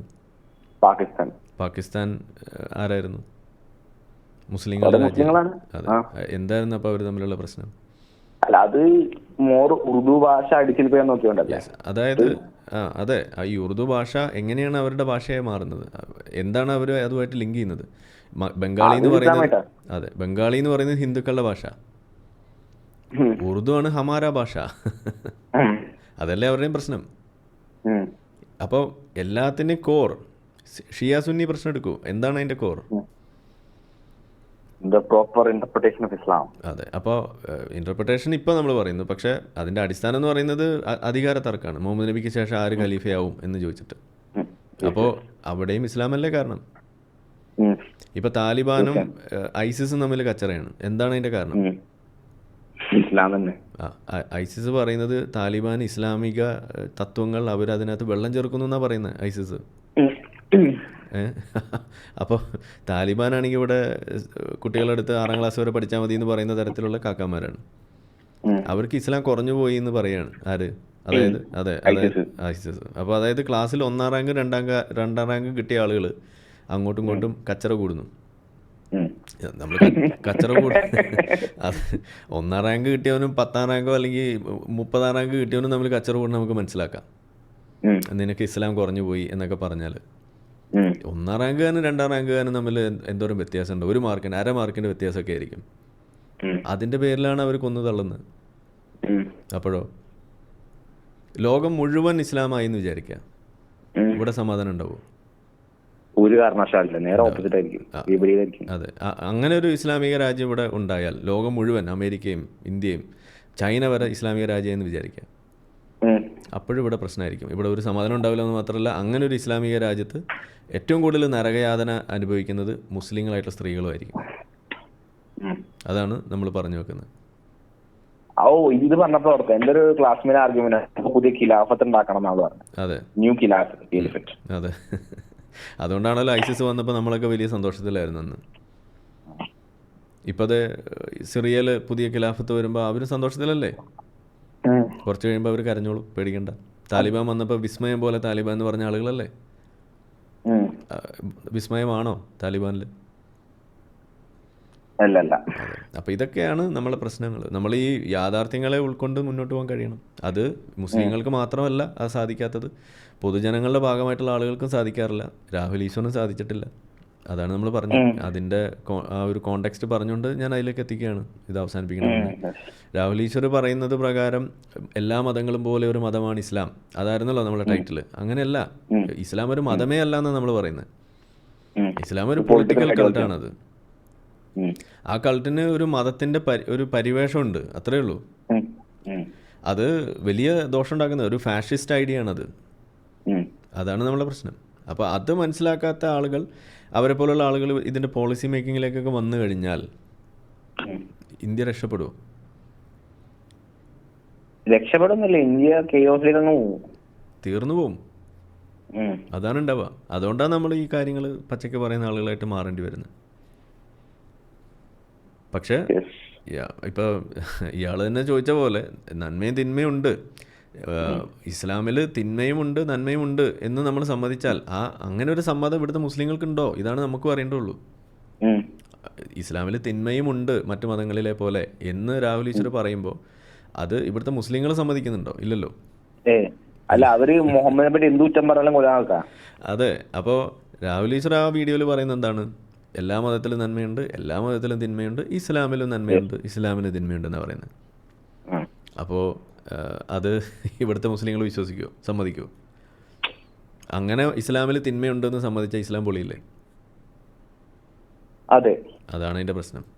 അല്ല, എനിക്ക് മനസ്സിലാത്ത വേറെ കാര്യമുണ്ട്. ഇദ്ദേഹത്തിന് മനസ്സിലായിട്ടില്ലേ ഇവരുടെ കണക്കിന് ഇദ്ദേഹം കാഫിറാണെന്ന്, ഇദ്ദേഹത്തിന് പണിയിട്ടൊന്ന്. അതാണ് ഇതിലെ പ്രശ്നം. അതിൽ പല കാര്യങ്ങൾ നമ്മൾ അതിനകത്ത് ഡിസ്കസ് ചെയ്യുന്നുണ്ട്. കാഫിറുകളുടെ അവസ്ഥ ഒന്ന്, രണ്ട്, ഇതുപോലെ പല പല വിഷയങ്ങൾ. ഇസ്ലാമിൽ മാത്രമായിട്ട് ചെയ്യുന്ന ചില തിന്മകളെ കുറിച്ച് നമ്മൾ പറയുന്നു. ഇപ്പോൾ നിങ്ങൾ കാസ്റ്റിസത്തെ കുറിച്ച് പറഞ്ഞു. ഹിന്ദു മതത്തിൻ്റെ അടിസ്ഥാനത്തിൽ പറയപ്പെടുന്ന ഈ കാസ്റ്റിസം എന്ന് പറയുന്നത് അത് നിങ്ങൾക്ക് അമേരിക്കയിൽ പോയിട്ട് അമേരിക്കക്കാരുടെ മേലെ അപ്ലൈ ചെയ്യാൻ കഴിയില്ല. അത് നിങ്ങൾക്ക് ഇനിയിപ്പോൾ ചന്ദ്രനിലെ ആളുകൾ പാർക്കാൻ തുടങ്ങിക്കഴിഞ്ഞാൽ അവിടെ പോയിട്ട് നിങ്ങൾക്ക് അപ്ലൈ ചെയ്യാൻ കഴിയും. ഹിന്ദു പാരന്റ് വെരി ഇൻട്രസ്റ്റിംഗ് ആണ്. ബിക്കോസ് കുറെ കാസ്റ്റുകൾ പുറമേ വരുന്ന ഇൻവേഡേഴ്സിനെ കാസ്റ്റിൽ ഉൾപ്പെടുത്തുന്ന പരിപാടി ഏൻഷ്യൻ പീരീഡിൽ ഉണ്ടായിരുന്നു. അല്ല, അതിലേക്ക് നമുക്ക് കിടക്കാം. ഞാൻ ചോദിക്കുന്നത് ഈ കാസ്റ്റിസം എന്ന് പറയുന്നത് ഇന്ത്യൻ ബൗണ്ടറിയിൽ നിൽക്കുന്ന സാധനമാണ്. അല്ലല്ല, ഒരിക്കലല്ല. ആണ്. ഇന്ത്യൻ കാസ്റ്റിസം എന്ന് പറയുന്നത് അത് ഇന്ത്യൻ ബൗണ്ടറിക്കകത്തേ നിൽക്കുള്ളൂ. നിങ്ങൾക്ക് പോയിട്ട് ഒരു അമേരിക്കക്കാരനെ ബ്രാഹ്മണനാക്കാൻ കഴിയില്ല. ആ രീതിയിൽ നിങ്ങൾക്ക് അവിടെ ആ എഫക്റ്റീവായിട്ട് ഇവിടെ കാണുന്ന എഫക്റ്റീവ്നെസ്സോടുകൂടി നിങ്ങൾക്ക് അവിടെ ചെയ്യാൻ കഴിയില്ല. അതാണ് അതിന്റെ പ്രശ്നം. ഈ ആർഗ്യുമെന്റ് എനിക്ക് യോജിപ്പില്ല. എന്താണ് കാരണം? കാരണം ഏൻഷ്യൻ പീരീഡിൽ കുറെയൊക്കെ പുതിയ ജാതികൾ പുറമേന്ന് വരുന്ന ആൾക്കാർ ഈ ഹിന്ദു പാരമ്പര്യം സ്വീകരിക്കുമ്പോൾ അതിനനുസരിച്ച് അവർക്ക് ജാതികൾ കിട്ടാവുന്ന പരിപാടി ഉണ്ടായിരുന്നു. ആൻഡ് കാസ്റ്റ് അങ്ങനെ എക്സ്റ്റെൻഡ് ചെയ്തു. അത് ഇന്ത്യൻ ബോർഡർ നിന്നത് ബേസിക്കലി ഒരു ഫ്യൂഡൽ സെറ്റപ്പിൽ വെച്ചിട്ടാണ്. ഇന്ത്യയിലെ കാസ്റ്റസ് എന്ന് പറയുമ്പോൾ ചാതുർവർണ്ണിയാണ് അതിനകത്ത് പ്രധാനം. ചാതുർവർണ്ണയത്തിൽ നിങ്ങൾ ഈ പറയുന്ന ആ കാറ്റഗറിയിൽ നിങ്ങൾ കൊണ്ടുവന്നു കഴിഞ്ഞാൽ ഇന്നത്തെ കാലത്ത് നിങ്ങൾക്ക് അതിനകത്ത് പുതിയൊരു സാധനമാക്കി ചേർക്കുക എന്ന് പറയുന്നത് പഴയ കാലത്തെ പോലെ എളുപ്പമല്ല. അത് കാലം പോകുന്നതിനനുസരിച്ച് നിങ്ങൾക്ക് അതിനകത്ത് ഒരുപാട് മാറ്റങ്ങൾ വരുത്താൻ കഴിയും. അതാണ് ഞാൻ പറഞ്ഞത്. കേരളത്തിൽ അത് ഇങ്ങനെ എന്താ പറയുക, ഇൻകോൺസ്പീക്വസ് ആയിട്ട് പോകുന്നതിൻ്റെ കാരണം അതാണ്. കാണാൻ പറ്റുന്നില്ലല്ലോ, വിഷ്വലായിട്ട് നിങ്ങൾക്കത് പെർസെപ്റ്റിബിൾ ആകുന്നില്ല. എന്നാലും ഉണ്ട്, ഇല്ല എന്നല്ല പറയും, 100% ഇവിടുന്ന് പോയിട്ടൊന്നുമില്ല. പക്ഷേ അത് കുറേയൊക്കെ ആളുകളുടെ മുന്നിൽ നിന്ന് അപ്രത്യക്ഷമായിക്കൊണ്ടിരിക്കുന്ന സാധനമാണ് കാസ്റ്റിസം എന്ന് പറയുന്നത്. ഡൈല്യൂട്ട് ആക്കാൻ കഴിയും. പുതിയ സാധനങ്ങൾ ഇതിനകത്തേക്ക് ചേർക്കാൻ കഴിയില്ല. ഇനി അതും കൂടി ഇല്ലാതെ ആക്കാൻ വേണ്ടിയിട്ടാണ് നമ്മൾ ഈ പറയുന്ന ജാതി ചോദിക്കുന്നതും കൂടി ഒഴിവാക്കണം എന്ന് നമ്മൾ പറയുന്നത്. അങ്ങനെ ഒഴിവാക്കുന്നതിൻ്റെ ഭാഗമായിട്ട് തന്നെയാണ് നമുക്ക് ഈ സാധനം ഇവിടെ ചർച്ച ചെയ്യപ്പെടുന്ന ഒഴിവാക്കിയാൽ, അത് എടുത്ത് ഉന്നയിക്കേണ്ടി വരുന്നത് ഒഴിവാക്കിയാൽ ഇത് വീണ്ടും ഇല്ലാതെയാവാണ് ചെയ്യാം. അപ്പോൾ ഈ ഇസ്ലാം മുന്നോട്ട് വെക്കുന്ന വിഭാഗീയത, കാഫിർ മുഅ്മിൻ എന്ന് പറയുന്ന ആ വിഭാഗീയത, അതായത് സത്യവിശ്വാസി സത്യനിഷേധി, ഇത് നിങ്ങൾക്ക് എവിടെ വേണമെങ്കിലും അപ്ലൈ ചെയ്യാം. നിങ്ങൾക്ക് ഒരു കഷ്ടപ്പാടും ഇല്ലാതെ ചെയ്യാൻ. നാളെ വേണമെങ്കിൽ ചെയ്യാം, ഇപ്പോൾ വേണമെങ്കിൽ നിങ്ങൾക്ക് ചെയ്യാം. നിങ്ങൾ വിളിച്ചപ്പോൾ ഞാൻ എന്താ നിങ്ങളോട് ചോദിച്ചത്? അല്ല, നിങ്ങൾ വിശ്വാസിയാണോന്നല്ലേ ഞാൻ ചോദിച്ചത്. എക്സ് മുസ്ലിമാണ്. ഇതന്നെയല്ല ഇസ്ലാം അപ്പോൾ ഞാനിത് മുസ്ലിങ്ങളോട് ചോദിക്കുമ്പോൾ അവർക്ക് ഇഷ്ടപ്പെടുന്നില്ല. പക്ഷെ മുസ്ലിങ്ങൾ ബാക്കിയുള്ള ആളുകളോട് ചോദിക്കുന്ന സാധനമാണിത്. അത് അവർക്ക് മനസ്സിലാവുന്നില്ല. അവരെ ചൊടിപ്പിക്കാൻ തന്നെയാണ് നമ്മളിത് ചോദിക്കുന്നത്. അവരെല്ലാവരോടും ചോദിക്കുന്ന ചോദ്യമാണ്. സലാം പറയുന്നത് എന്തിനു വേണ്ടിയിട്ടാണ്? ഒരു സൈക്കോതാത്തന്റെ വീഡിയോ എനിക്ക് ഓർമ്മയുണ്ട്, നിങ്ങൾ വിളിച്ചത്. അതെ, സലാം പറയുന്നത് എന്തിനു വേണ്ടിയിട്ടാ? മുസ്ലിങ്ങൾ അവൻ ഞമ്മന്റെ ആളാണോ അല്ലയോ എന്ന് തിരിച്ചറിയാൻ വേണ്ടിയിട്ടല്ലേ? അല്ലാതെ. അതെ. അപ്പോൾ ആ ചോദ്യം ചോദിച്ചുകൊണ്ട്, ആ സലാം ഉന്നയിച്ചുകൊണ്ട് നിങ്ങൾ അവിടെ മുസ്ലിമിനെയും മുസ്ലിം അല്ലാത്തവനെയും വേർതിരിക്കാൻ തുടങ്ങുകയാണ് നിങ്ങൾ. ഖുർആനിലെ ഫാത്തിഹ നിങ്ങൾ എടുത്തു കഴിഞ്ഞാൽ അതിൽ തന്നെ തുടങ്ങുകയാണ് ഈ പറയുന്ന വിഭാഗീയത. ഇഹ്ദിന സിറാത്തൽ മുസ്തഖീം സിറാത്തൽ ലദീന അൻഅംത അലൈഹിം ഗൈറിൽ മഗ്ദൂബി അലൈഹിം വലദ്ദാലിൻ. വഴി പിഴച്ചവരും ദുർമാർഗികളും. ആരാണ് ഈ വഴി പിഴച്ചവരും ദുർമാർഗികളും? കാഫിർ എന്ന് വെച്ചാൽ കാഫിർ, അതായത് ക്രിസ്ത്യാനികളും ജൂതന്മാരുമാണ് അതിനകത്ത് പറയുന്നത്. ഇന്ത്യയിലേക്ക് വരുമ്പോൾ ഇവിടുത്തെ ഹിന്ദുക്കളും പെടും. അതായത് അള്ളാഹുവിലും പ്രവാചകനിലും നിങ്ങൾ വിശ്വസിച്ചില്ലേ, നിങ്ങൾ സത്യനിഷേധിയാണ്. അതാണ് ഇതിലെ കാര്യം. അതിൽ കൂടുതൽ ഡെക്കറേഷൻ ഒന്നുമില്ല. ഒരു ഡൗട്ട് ഉണ്ട്. ഇപ്പോ നമ്മളിപ്പോ സ്വീകരിക്കുകയാണ് ഇസ്ലാം ഒരു എംപയർ ആണ്, ഇൻപീരിയൽ ഐഡിയോളജി ആണ് ഇപ്പോ നിങ്ങളുടെ കൺക്ലൂഷൻ, അഗ്രി വിത്ത. പക്ഷെ അതിന് പ്രശ്നമുണ്ട്. ഈ കേലിക്കറ്റ് ഇപ്പൊ നടന്നത് ഈജിപ്തിലും പെർഷ്യയിലും പോയി അവിടുത്തെ മതങ്ങളും മതവാദികളും നശിപ്പിച്ചു, ഇസ്ലാമാക്കി. ഇന്ത്യക്ക് വന്നിട്ട് മുഗൾ സാമ്രാജ്യം, ഡൽഹി സൽത്തനത്ത് 2 സാമ്രാജ്യങ്ങൾ അടുപ്പിച്ചു വന്നു. എന്നിട്ടും കൂടി എന്തുകൊണ്ട് ഇവിടുത്തെ പേഗൻ ഹിന്ദു ട്രഡീഷൻ നശിച്ചു പോയില്ല? എന്തുകൊണ്ട് അതിനെ കൺവേർട്ട് ഇസ്ലാമിക ആക്കിയില്ല? കംപ്ലീറ്റ് ഇംപ്ലിക്കായി വൈ ഡസ് നോട്ട് ഹാവ്? അവർ വ്യാപകമായിട്ട് ആ ശ്രമങ്ങൾ നടത്തിയിട്ടുണ്ട്. അതിൻ്റെ നമ്മൾ മലയാളികളായിട്ട് ഇരുന്നിട്ട് ഇതിനെ കാണുമ്പോഴുള്ള പ്രശ്നമാണിത്. ഇപ്പോൾ നമ്മൾ സംസാരിക്കുന്ന ബാബറി മസ്ജിദിൻ്റെ അതുപോലെ 30,000 അമ്പലങ്ങളാണ് അവരവിടെ മാർക്ക് ചെയ്തിട്ടിരിക്കുന്നത്. 30,000 അമ്പലങ്ങൾ എവിടെ പോയി എന്നാണ് പറയുന്നവർ? ആര് പൊളിച്ചു എന്നാണ് പറയുന്നത്? 30,000 അമ്പലങ്ങൾ അത് പള്ളി പണിത് വെച്ചിരിക്കുകയാണ് അതിൻ്റെ മുകളിൽ എന്നാണ് പറയുന്നത്. അമ്പലം പൊളിച്ചിട്ട് അവരത് മാർക്ക് ചെയ്തിട്ടിരിക്കുകയാണ് ബാബറി മസ്ജിദ് പോലെ. അത് ആര് പൊളിച്ചു എന്നായി പറയുന്നത്? അതെ. അപ്പം മുഗൾ ഭരണം, ഔറംഗസീബ് ഭരിച്ചതൊക്കെ ഇവിടെ എണ്ണി പറയുമ്പോൾ അതിനകത്ത് അവർ പലതും ചെയ്തിട്ടുണ്ട്. കൺവേർഷൻസ് അവർ നടത്തിയിട്ടുണ്ട്, കൂട്ടക്കൊലകൾ നടത്തിയിട്ടുണ്ട്, മാപ്പിള ലഹള നടത്തിയിട്ടുണ്ട് പലരും. അത് ഇവിടെ ഉള്ളതാണ്. പക്ഷേ അതിന് കൺക്ലൂഷൻ വേണ്ട, ഒരു കൺക്ലൂഷൻ കാണാൻ പറ്റുന്നില്ല. അത് ഈജിപ്തിൽ ചെയ്ത പോലെ കാണാൻ പറ്റുന്നില്ല. അപ്പോഴേക്കും ഇവിടെ ഈ പറയുന്ന ബ്രിട്ടീഷ് ഇൻവേഷൻ വന്നില്ലേ? ബ്രിട്ടീഷ് ഇൻവേഷൻ വളരെ വൈകിട്ടാണ്. അതെ, ആ സമയം അവര് വീക്കെൻഡ് ആവുന്ന ആ ഒരു സമയമായപ്പോഴേക്കാണ് അവരിവിടെ വരുന്നത്. പിന്നെ ഇതിനകത്ത് തന്നെ ഒരു ക്ഷയം അവർക്ക് ബാധിച്ചിട്ടുണ്ടായിരുന്നു ഈ മുഗൾ ഭരണത്തിലൊക്കെ. എന്താ? മുഗൾ ഭരണത്തിൽ തന്നെ അവരുടെ ലാസ്റ്റ് കാലഘട്ടമൊക്കെ ആയപ്പോഴേക്കും അവർ തന്നെ ക്ഷയിക്കുന്ന ഒരു അവസ്ഥ ഉണ്ടായിട്ടുണ്ട്. നോട്ട് ജസ്റ്റ് മുഗൾ, ഈ ഡൽഹി സൾട്ടനേറ്റ് രണ്ടും നോക്കാം. ഓക്കെ, ഈ ഡൽഹി സൾട്ടനേറ്റ് മുഗളും രണ്ടും ഉണ്ടല്ലോ. അപ്പോ ഡൽഹി സൾട്ടനേറ്റ് 10-ാം നൂറ്റാണ്ട് 15-ാം നൂറ്റാണ്ട് ആ സമയത്ത് വരുന്നത്. മുഗൾ ഭരണം ബാബർ 1526. എന്തിനാണ് അവർ വരുന്നത്? അവര് കൊള്ളയടിച്ചിട്ട് അവർ ഭരിക്കുന്നു. ഇവര് തുടങ്ങുമ്പോൾ അതിൻ്റെ ബാക്കിയുള്ള ആളുകൾ അവിടെ നിരന്തരം ഫൈറ്റല്ലേ നടക്കുന്നത്. അതേസമയം ഇവിടെ മറ്റ് സാമ്രാജ്യങ്ങളുണ്ടല്ലോ ഇതിനകത്ത് തന്നെ. ഇപ്പോൾ അവിടെ മുഗൾമാർ ഭരിക്കുന്ന സമയത്ത് ഇപ്പുറത്ത് താഴെ മറ്റ് സാമ്രാജ്യങ്ങളും ഇല്ലേ, നോൺ മുസ്ലിം ആയിട്ട്. അതെ, ഇവരെല്ലാം പരസ്പരം അങ്ങോട്ടും ഇങ്ങോട്ടും കണക്ഷൻ ഇല്ലേ, അടിപിടിയല്ലേ. ഇതാണ് അവിടെ നടക്കുന്നത്. അപ്പോൾ മാസ് മൈഗ്രേഷൻസും അത്തരത്തിലുള്ള സംഗതികൾ അത് കാലങ്ങളായിട്ട് ഇവിടെ നിലനിൽക്കുന്ന സംഗതിയാണ്. അതിൻ്റെ പേരിലുള്ള ചേരി തിരിഞ്ഞുള്ള പോരാട്ടങ്ങൾ പണ്ടേ ഇവിടെ നടക്കുന്നുണ്ട്. അതാണല്ലോ ഇപ്പോൾ ഈ മറാത്ത വാദമൊക്കെ നമ്മൾ എടുത്തു കഴിഞ്ഞാൽ അവരുടെയൊക്കെ ഉള്ളിൻ്റെ ഉള്ളിൽ ഉറങ്ങിക്കിടക്കുന്ന സാധനങ്ങൾ അതല്ലേ. അതാണ് അവിടുത്തെ പ്രശ്നം. പല സംഗതികൾ.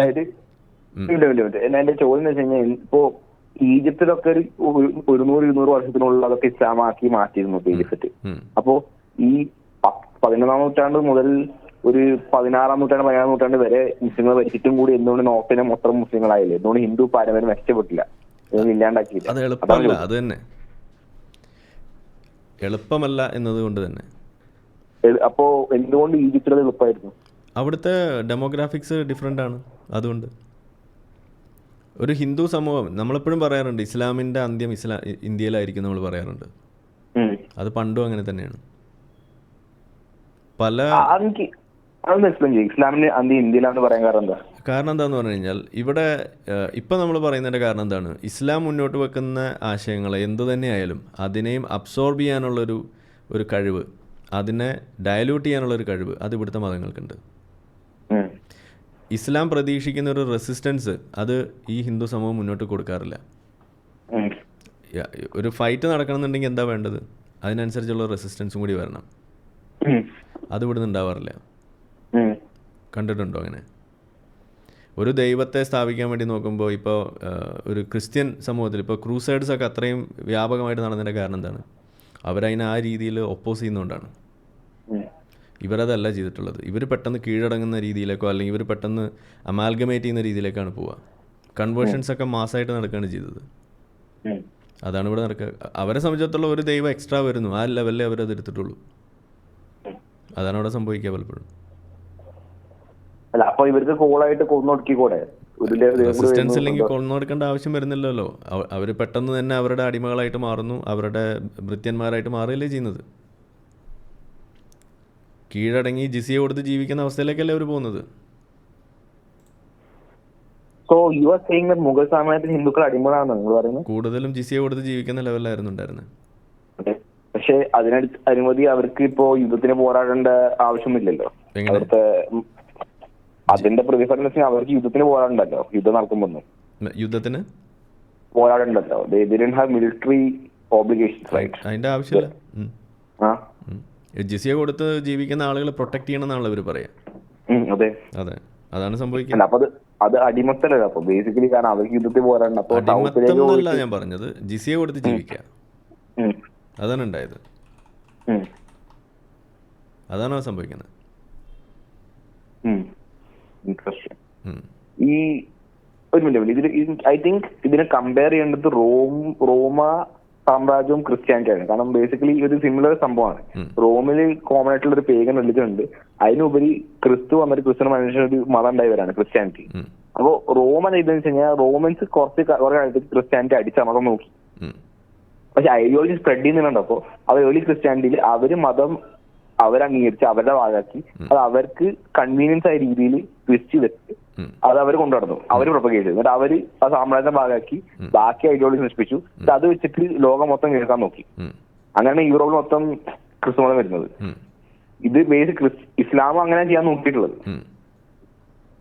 അപ്പോ ഈ ക്രിസ്തു മതത്തിലുള്ള പോലെ കൺവേർട്ട് ചെയ്യുക അല്ലെങ്കിൽ മരിക്കാന്നുള്ള പോളിസി എന്തുകൊണ്ട് മുഹമ്മദ് വെച്ചില്ല?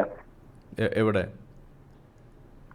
അതായത് നിങ്ങൾ ഒന്നെങ്കിൽ ഇസ്ലാം അംഗീകരിക്കണം അല്ലെങ്കിൽ നിങ്ങൾ കൊല്ലും എന്നാ പറ്റില്ല. അല്ല ജിസിയ കൊടുത്ത് ജീവിക്കല്ല, കൺവേർട്ട് ചെയ്തേ പറ്റൂ അല്ലെങ്കിൽ കൊല്ലും എന്ന രീതിയിൽ നിന്നുകൊണ്ട് മുസ്ലിങ്ങൾ പറഞ്ഞില്ല. അങ്ങനെയല്ല, ഇസ്ലാമിൽ 3 ഓപ്ഷനാണ് ഉള്ളത്. അവരത് തെരഞ്ഞെടുക്കുന്നു. ജിസിയ കൊടുക്കുക, അല്ലെങ്കിൽ ഇസ്ലാം ആവുക, അല്ലെങ്കിൽ ജിസിയ കൊടുത്ത് കീഴൊതുങ്ങി ജീവിക്കുക, അല്ലെങ്കിൽ കൊല്ലപ്പെടുക, മരിക്കുക. യെസ്, അതാണ് അവിടെ സംഭവിക്കുന്നത്. ഔറംഗസീബൊക്കെയാണ് കൂടുതലും ഈ പറയുന്ന ജിസിയ ഒക്കെ ഇമ്പോസ് ചെയ്ത് ജീവിച്ചിട്ടുള്ള ആളുകൾ. അവരാണ് കൂടുതൽ ഇതിനകത്ത് ഫോക്കസ് ചെയ്തിട്ടുള്ളത്. ഔറംഗസീബിൻ്റെ കാലഘട്ടത്തിലാണ് ഏറ്റവും കൂടുതൽ ഹേറ്റ്രഡും ഉണ്ടായിട്ടുള്ളത്. അതേസമയം അക്ബറിൻ്റെ കഥ നമ്മൾ പറയുന്നത് കേട്ടിട്ടുണ്ടാവും. പുള്ളി കുറേയും കൂടി ഒരു യൂണിവേഴ്സൽ ലവ് എന്നൊക്കെ പറഞ്ഞിട്ട് നടന്നിരുന്ന ഒരാളാണ്. അതെ, അക്ബർ ഒഴിവാക്കുകയാണ് ചെയ്തത്. മീൻസ് അതിനൊന്നും അക്ബർ ഒരു മുനാഫിക്കായിരുന്നു വേണമെങ്കിൽ നമുക്ക് പറയാം.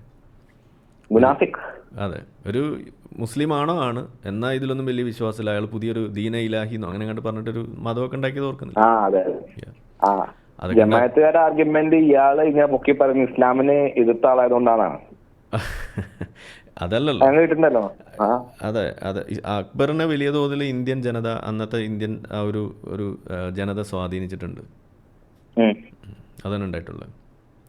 ഈ ഇത് പറഞ്ഞപ്പോൾ ഓർത്തി ഒരു ദീനിലാഹി സ്വീകരിച്ചിരിക്കുകയാണ് കറക്റ്റ് കാഫറല്ലേ, ശിർക്ക് ആളല്ലേ അക്ബർ ഒരു ട്രൂ മുസ്ലിം ഒന്നുമല്ല. പക്ഷെ ഇവരുടെ കണ്ണിൽ ചില സമയത്ത് വലിയ മുസ്ലിമായിട്ട് വരും ചിലപ്പോ. ഐ ഡോണ്ട് തിങ്ക് അവർ ജെന്യുവൻ ആയിട്ട് പറയുന്നതാണ്. അവര് ആൾക്കാരെ ഒരു പ്രീണിപ്പിടിക്കാൻ വേണ്ടിയിട്ട് നല്ല മുസ്ലിം രീതി എടുക്കുന്ന ഒരാളായിട്ട് ഞാൻ അതെന്തിനാ പറയുന്നതെന്ന് പറഞ്ഞു കഴിഞ്ഞാൽ, ഇപ്പോൾ ഇസ്ലാമിക ഭരണം ഇന്ത്യയിൽ വലിയ നാശം വിതച്ചു എന്ന് നമ്മൾ പറയുമ്പോൾ അക്ബർ അങ്ങനെയല്ലല്ലോ എന്ന് പറയും. അപ്പോൾ ഇസ്ലാം അങ്ങനെ അത്ര വലിയ ദോഷമൊന്നും ചെയ്തിട്ടില്ല എന്ന് സ്ഥാപിക്കണമെന്നുണ്ടെങ്കിൽ അവിടെ നമുക്ക് അക്ബർ വേണം. അവിടെയാണ് അക്ബറിൻ്റെ റോള്. എന്നാൽ അക്ബറിൻ്റെ ഇസ്ലാം മികച്ചൊരു ഇസ്ലാം ആണെന്ന് നമ്മൾ പറഞ്ഞു കഴിഞ്ഞാലോ അപ്പോൾ പറയും അക്ബർ നല്ല മുസ്ലിം അല്ല എന്ന്. അതാണ് അതിൻ്റെ പ്രശ്നം. രാഷ്ട്രീയത്തിന് വേണ്ടി സൗകര്യം സെറ്റ് മാറിക്കൊണ്ടിരിക്കുക. അതെ, മുഗളിൻ്റെ ഭരണം അത് നമ്മളൊരു ഇൻ ടോട്ടൽ നമ്മൾ എടുത്തു കഴിഞ്ഞാൽ അവരുടെ നൂറ്റാണ്ടുകൾ നീണ്ടു നിന്ന ആ ഒരു കാലഘട്ടം നമ്മൾ പരിശോധിക്കുകയാണെങ്കിൽ അത് ഇന്ത്യൻ സമൂഹത്തിൽ വലിയ മുറിവുകൾ ഉണ്ടാക്കിയിട്ടുള്ള സാധനമാണ്. അതിൻ്റെ ഓർമ്മകൾ ഇന്നും തങ്ങി നിൽക്കുകയാണ്. നോർത്ത് ഇന്ത്യയിൽ നമ്മൾ ട്രാവൽ ചെയ്യുമ്പോൾ ഇന്നും പല സ്ഥലങ്ങൾ, ഇപ്പോൾ ബാബറി മസ്ജിദ് അടക്കമുള്ള കാര്യങ്ങൾ നമ്മൾ എടുത്ത് നോക്കിക്കഴിഞ്ഞാൽ അതുപോലെയുള്ള പല സംഗതികളും പല സൈറ്റ്സിലും പോകുമ്പോൾ ഈ മുസ്ലിം രാജഭരണത്തിൻ്റെ കാലത്തുള്ള തിരുശേഷിപ്പുകൾ എന്ന രീതിയിൽ തന്നെയാണ്, അതിൻ്റെ മുറിവുകളായിട്ടാണ് അവരതിനെ ഓർക്കുക. അതിൽ നല്ല ഓർമ്മകളല്ല. ഒരു പിടിച്ചടക്കലിൻ്റെ ഓർമ്മ, തകർത്തതിൻ്റെ ഓർമ്മ, കൊന്നൊടുക്കിയതിൻ്റെ ഓർമ്മ, കൂട്ടക്കൊലകളുടെ ഓർമ്മ, ഇതാണ് ഉണ്ടാവുക. അതാണ് അവരെ എന്നും നയിക്കുന്നത്. നമുക്ക് സൗത്ത് ഇന്ത്യയിലേക്ക് വരുമ്പോൾ അത് അങ്ങനെ പ്രോമിനൻ്റ് അല്ല. അതുകൊണ്ടാണ് നമുക്കത് അത്ര ഉൾക്കൊള്ളാൻ കഴിയും. ഇതെങ്ങനെ ഇത് ഇത്രയും നിലനിൽക്കാമെന്ന് നമുക്കത് ഊഹിക്കാൻ കഴിയാത്ത കാര്യം അതാണ്. ഇതിന് പ്രശ്നമാണ്. ഈ ഇവരുടെ ആർക്കിടെക്ചർ ഭയങ്കര സംഭവമായിട്ട് വെക്കുന്നില്ലേ, താജ്മഹലും ലാൽ കിലയും ഒക്കെ. അതെന്തുകൊണ്ടാണ് ഇങ്ങനത്തെ ഓർമ്മകളാണെങ്കിൽ ഇന്ത്യ മൊത്തം ഇത്രയും ഫേമസ് ആയി നിൽക്കുന്ന ആർക്കിടെക്ചർ അധികവും ഇവരന്മാരെ അത് ഒരു ചരിത്ര ശേഷിപ്പുകളല്ലേ, അത് ഒരു ഇന്ത്യയുടെ പൈതൃകം. അതാണ് ഇന്ത്യയുടെ വ്യത്യാസം എന്ന് പറയുന്നത്. ഹിന്ദുക്കൾ എന്ന് പറയുന്ന ജനത അവർ വിക്ടിം ഹുഡിൽ ജീവിക്കുന്ന ആളുകളല്ല. അവരെപ്പോഴും ജൂതന്മാരെ പോലെ തന്നെയാണ് ഒരു പരിധി വരേക്കും. റിസൈലിയൻ്റ് ആണ്. അവരുടെ പഴയ കാല കാര്യങ്ങൾ പറഞ്ഞ് അതിനകത്ത് കണ്ണീര് ഒലിപ്പിച്ച് ജീവിക്കുന്ന ആളുകളല്ല. അത് മുസ്ലിങ്ങൾക്കാണ് അത് ഏറ്റവും കൂടുതൽ, പിന്നെ കമ്മ്യൂണിസ്റ്റുകാർക്കും. നിങ്ങൾ കമ്മ്യൂണിസ്റ്റ് വിരോധിയാണല്ലേ? അതെ. ഈ ഇവരുടെ ഒരു വലിയ ആർഗ്യുമെന്റ് എന്താ വെച്ച് കഴിഞ്ഞാൽ, ഞാൻ കേട്ടുള്ള ആർഗ്യുമെന്റ് ആണ്, ഈ ബ്രിട്ടീഷുകാർ ഇന്ത്യക്ക് വന്നപ്പോൾ ഹിന്ദുസ് ബ്രിട്ടീഷുകാരുള്ള കൊളാബറേറ്റേഴ്സ് ആയിരുന്നു, മുസ്ലിങ്ങളാണ് എതിർത്തത്, അതുകൊണ്ടാണ് ബ്രിട്ടീഷുകാർ ഏറ്റവും മോശമായിട്ട് മുസ്ലിങ്ങളെ പെയിന്റ് ചെയ്തതെന്നാണ് ഇവരുടെ ആർഗ്യുമെന്റ്. അതൊക്കെ തെറ്റാണ്. പക്ഷെ ഒരു കാര്യമുണ്ട്, ഈ യൂറോപ്യൻ കൊളോണിയൽ സ്കോളേഴ്സ് എല്ലാവരും ഞാൻ പറയില്ല, പക്ഷെ ഒരു ജനറൽ ടെൻഡൻസി ഉണ്ട് to glorify Hinduism or Indian paganism. അത് ചെയ്തിട്ടുണ്ട്.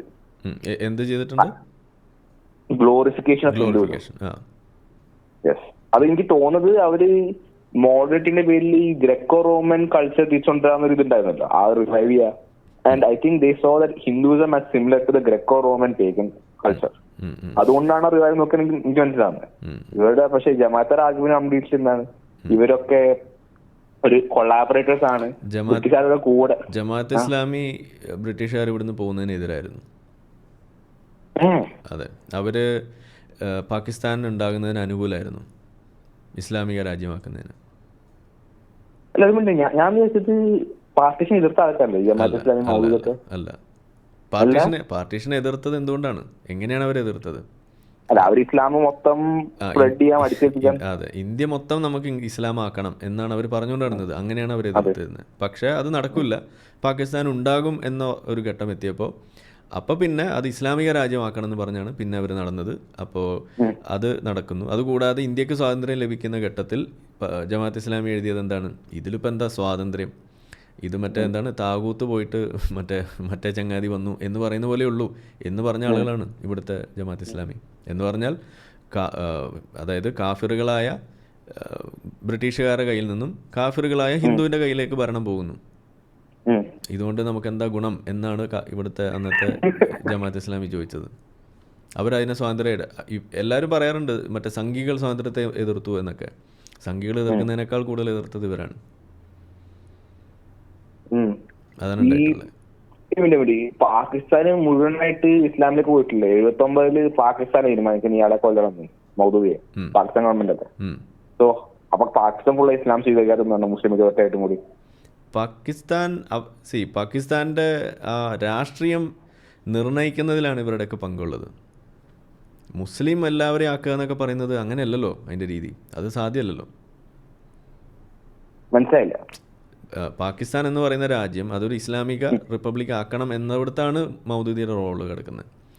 ആളുകളെ മുഴുവൻ അതാക്കണമെന്ന് പറഞ്ഞു കഴിഞ്ഞാൽ അത് നടക്കുന്ന കാര്യമല്ല. അവിടുന്ന് തന്നെയാണല്ലോ ഇപ്പോൾ ഈ പറയുന്ന അഹമ്മദിയ മൂവ്മെന്റ് ഉണ്ടായതും അവരെ കൂട്ടക്കൊല നടത്തിയതിൻ്റെ പേരിലാണല്ലോ ഈ മൗദൂദിനെ കൊല്ലണം എന്നൊക്കെ പറഞ്ഞ് നടന്നിരുന്നത്. അപ്പോൾ അത് വേറെ തന്നെ വിഷയമാണ്. ഇത് ഡൈനാമിക്കാണ്. ഷിയ സുന്നി തർക്കം പോലും നമുക്കിവിടെ പരിഹരിക്കാൻ കഴിയില്ല. അപ്പോൾ ഈ 100% എന്ന് പറയുന്ന ഒരു പിക്ചർ വിടും. അങ്ങനെയല്ല റിയാലിറ്റി.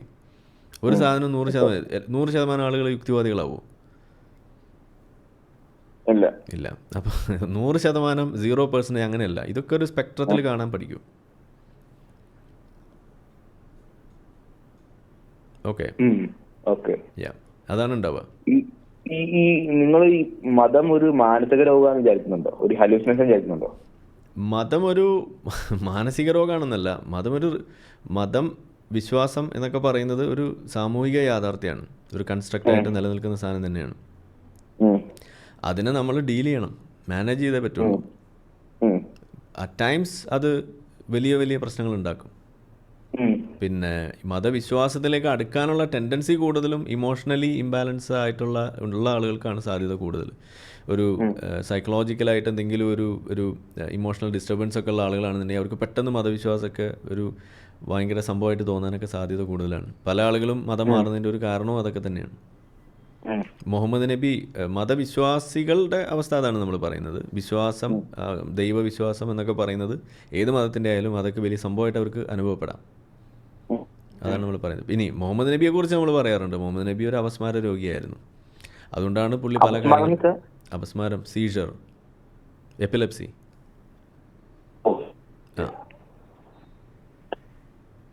അപ്പോ ഈ ഞാൻ പറയുമ്പോൾ ഈ മുഹമ്മദ് പറഞ്ഞ ആൾക്ക് ഹലൂസിനേഷൻ ഉണ്ടാകാൻ ചാൻസ് ഉണ്ടോ?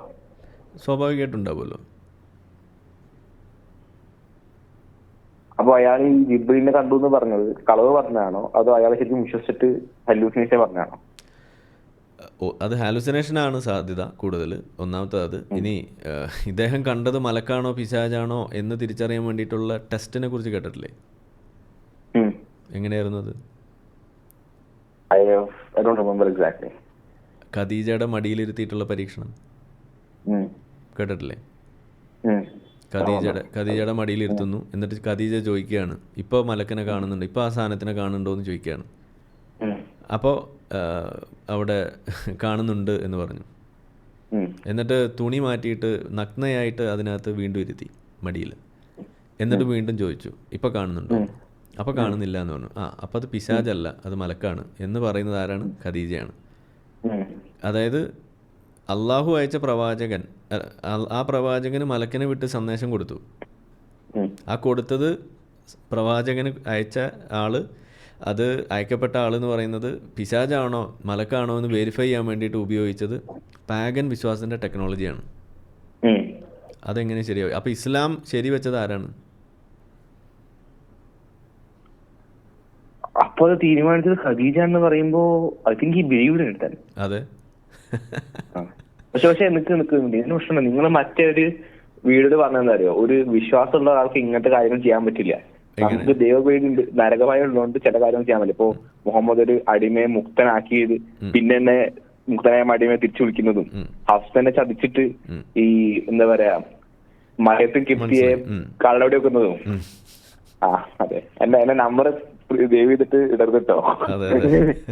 പേടിയുണ്ട്. അല്ല, എനിക്ക് മരണഭീഷണി എനിക്ക് കിട്ടിയിട്ടുണ്ട് നേരിട്ടിട്ട്. ഞാൻ വിശ്വാസമില്ലാന്ന് പറഞ്ഞതിനൊക്കെ എന്നെ കൊല്ലുന്നല്ല, പക്ഷെ ഇങ്ങനെ പറഞ്ഞാൽ നീ കൊല്ലപ്പെടാൻ ചാൻസ് ഉണ്ട് കുറെ ക്ലാസ്മേറ്റ്സ് എന്ന് പറഞ്ഞിട്ടുണ്ട്. അത്രക്ക് സമാധാനത്തിനും അതാണ്. എന്നാലും ഞാൻ നടന്നിട്ട് അപ്പൊ ഇങ്ങനൊക്കെ ചെയ്യാൻ പറ്റുന്നുണ്ടെങ്കിൽ അതിനർത്ഥം അയാൾക്ക് വിശ്വാസം ഇല്ല എന്നല്ലേ? അല്ല, ഇത് 2 സ്റ്റേജിലാണ് സംഭവിക്കുന്നത്. നമ്മളിപ്പോൾ ഈ പറഞ്ഞ സംഗതികൾ മുഴുവൻ നടക്കുന്ന എപ്പോഴാണ്? ഈ പലായനം കഴിഞ്ഞ് മദീനയിൽ എത്തിയതിന് ശേഷമാണ്. അതിന് മുന്നേ ഉള്ള കാലം എന്ന് പറഞ്ഞു കഴിഞ്ഞാൽ മുഹമ്മദ് നബി ഒരു നമ്മളുടെ അന്യൻ സിനിമയിലെ അമ്പിയുടെ അവസ്ഥയിലാണ്. ഓക്കെ, ആ അമ്പി എന്ന് പറഞ്ഞു കഴിഞ്ഞാൽ വളരെ ഡിപ്ലോമാറ്റിക് ആയിട്ട് ജീവിക്കുന്ന ഒരാളാണ്. അതിൽ പുള്ളിയുടെ ചൈൽഡ്ഹുഡ് ട്രോമ ഇതെല്ലാം കൊണ്ടു നടക്കുന്ന ആളാണ്. അതിൻ്റെ ഭാഗമായിട്ടാണ് ഈ പല സാധനങ്ങളും ഉണ്ടായിട്ടുള്ളത്. അപ്പോൾ ആ സംഗതികൾ പിന്നെ ഒരു ഘട്ടം കഴിഞ്ഞപ്പോൾ തന്നെ എല്ലാവരും വിശ്വസിക്കുന്നു എന്നൊക്കെ ഒരു ഘട്ടം കഴിഞ്ഞപ്പോൾ മനസ്സിലായപ്പോഴാണ് പിന്നെ പുള്ളി അത് മാനിപ്പുലേഷന് വേണ്ടി ഉപയോഗിക്കാൻ തുടങ്ങുന്നത്. അതാണ് അവിടെ സംഭവിക്കുന്നത്.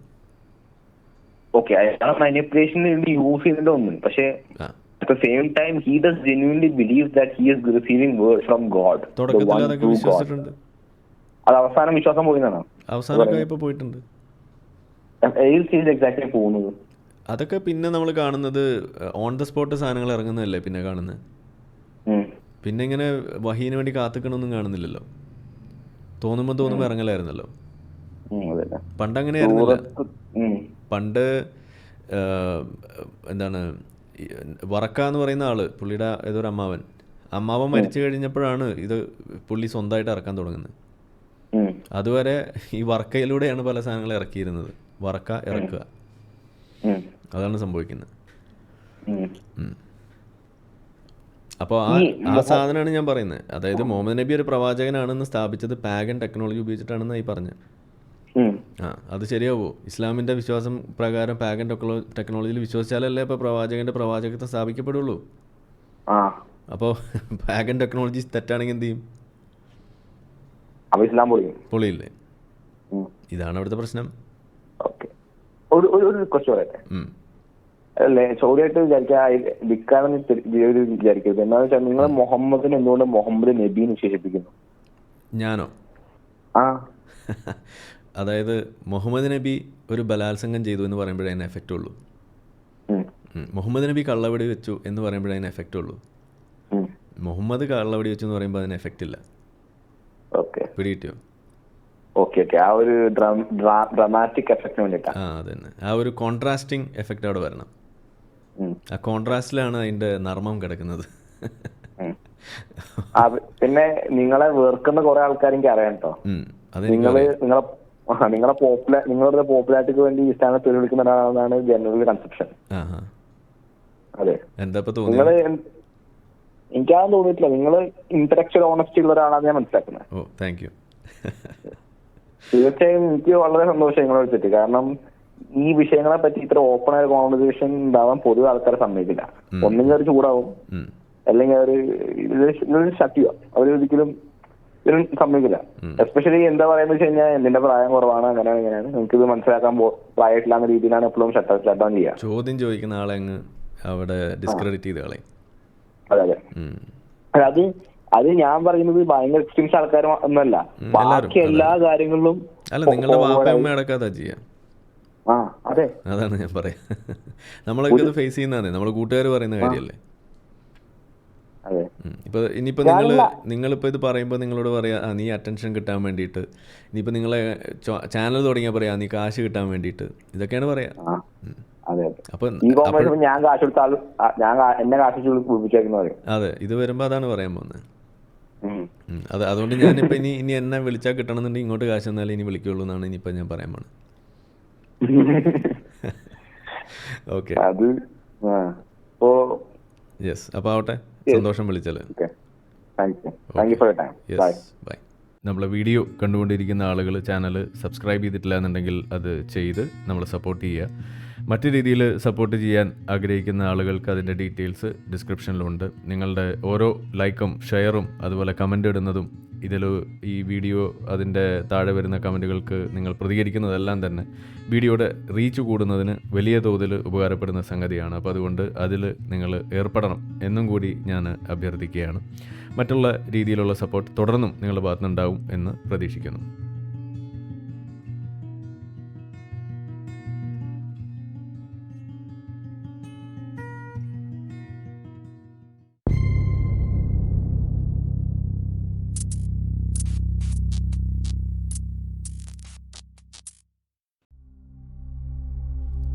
Dingahu Akbar, Dingahu Akbar, Dingahu Akbar, Dingahu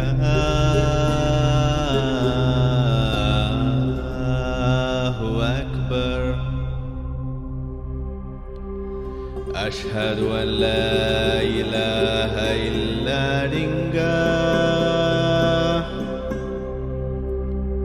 Ashhadu an la ilaha illa Dingah. Ashhadu anna mitumu ya Rasulu Dingah. Ashhadu anna mitumu ya Rasulu Dingah.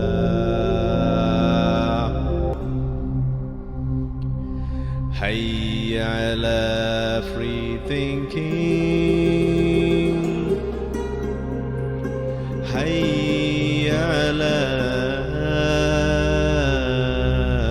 free thinking. Hayya ala scientific temper. Hayya ala scientific temper. Dingahu Akbar, Dingahu Akbar. La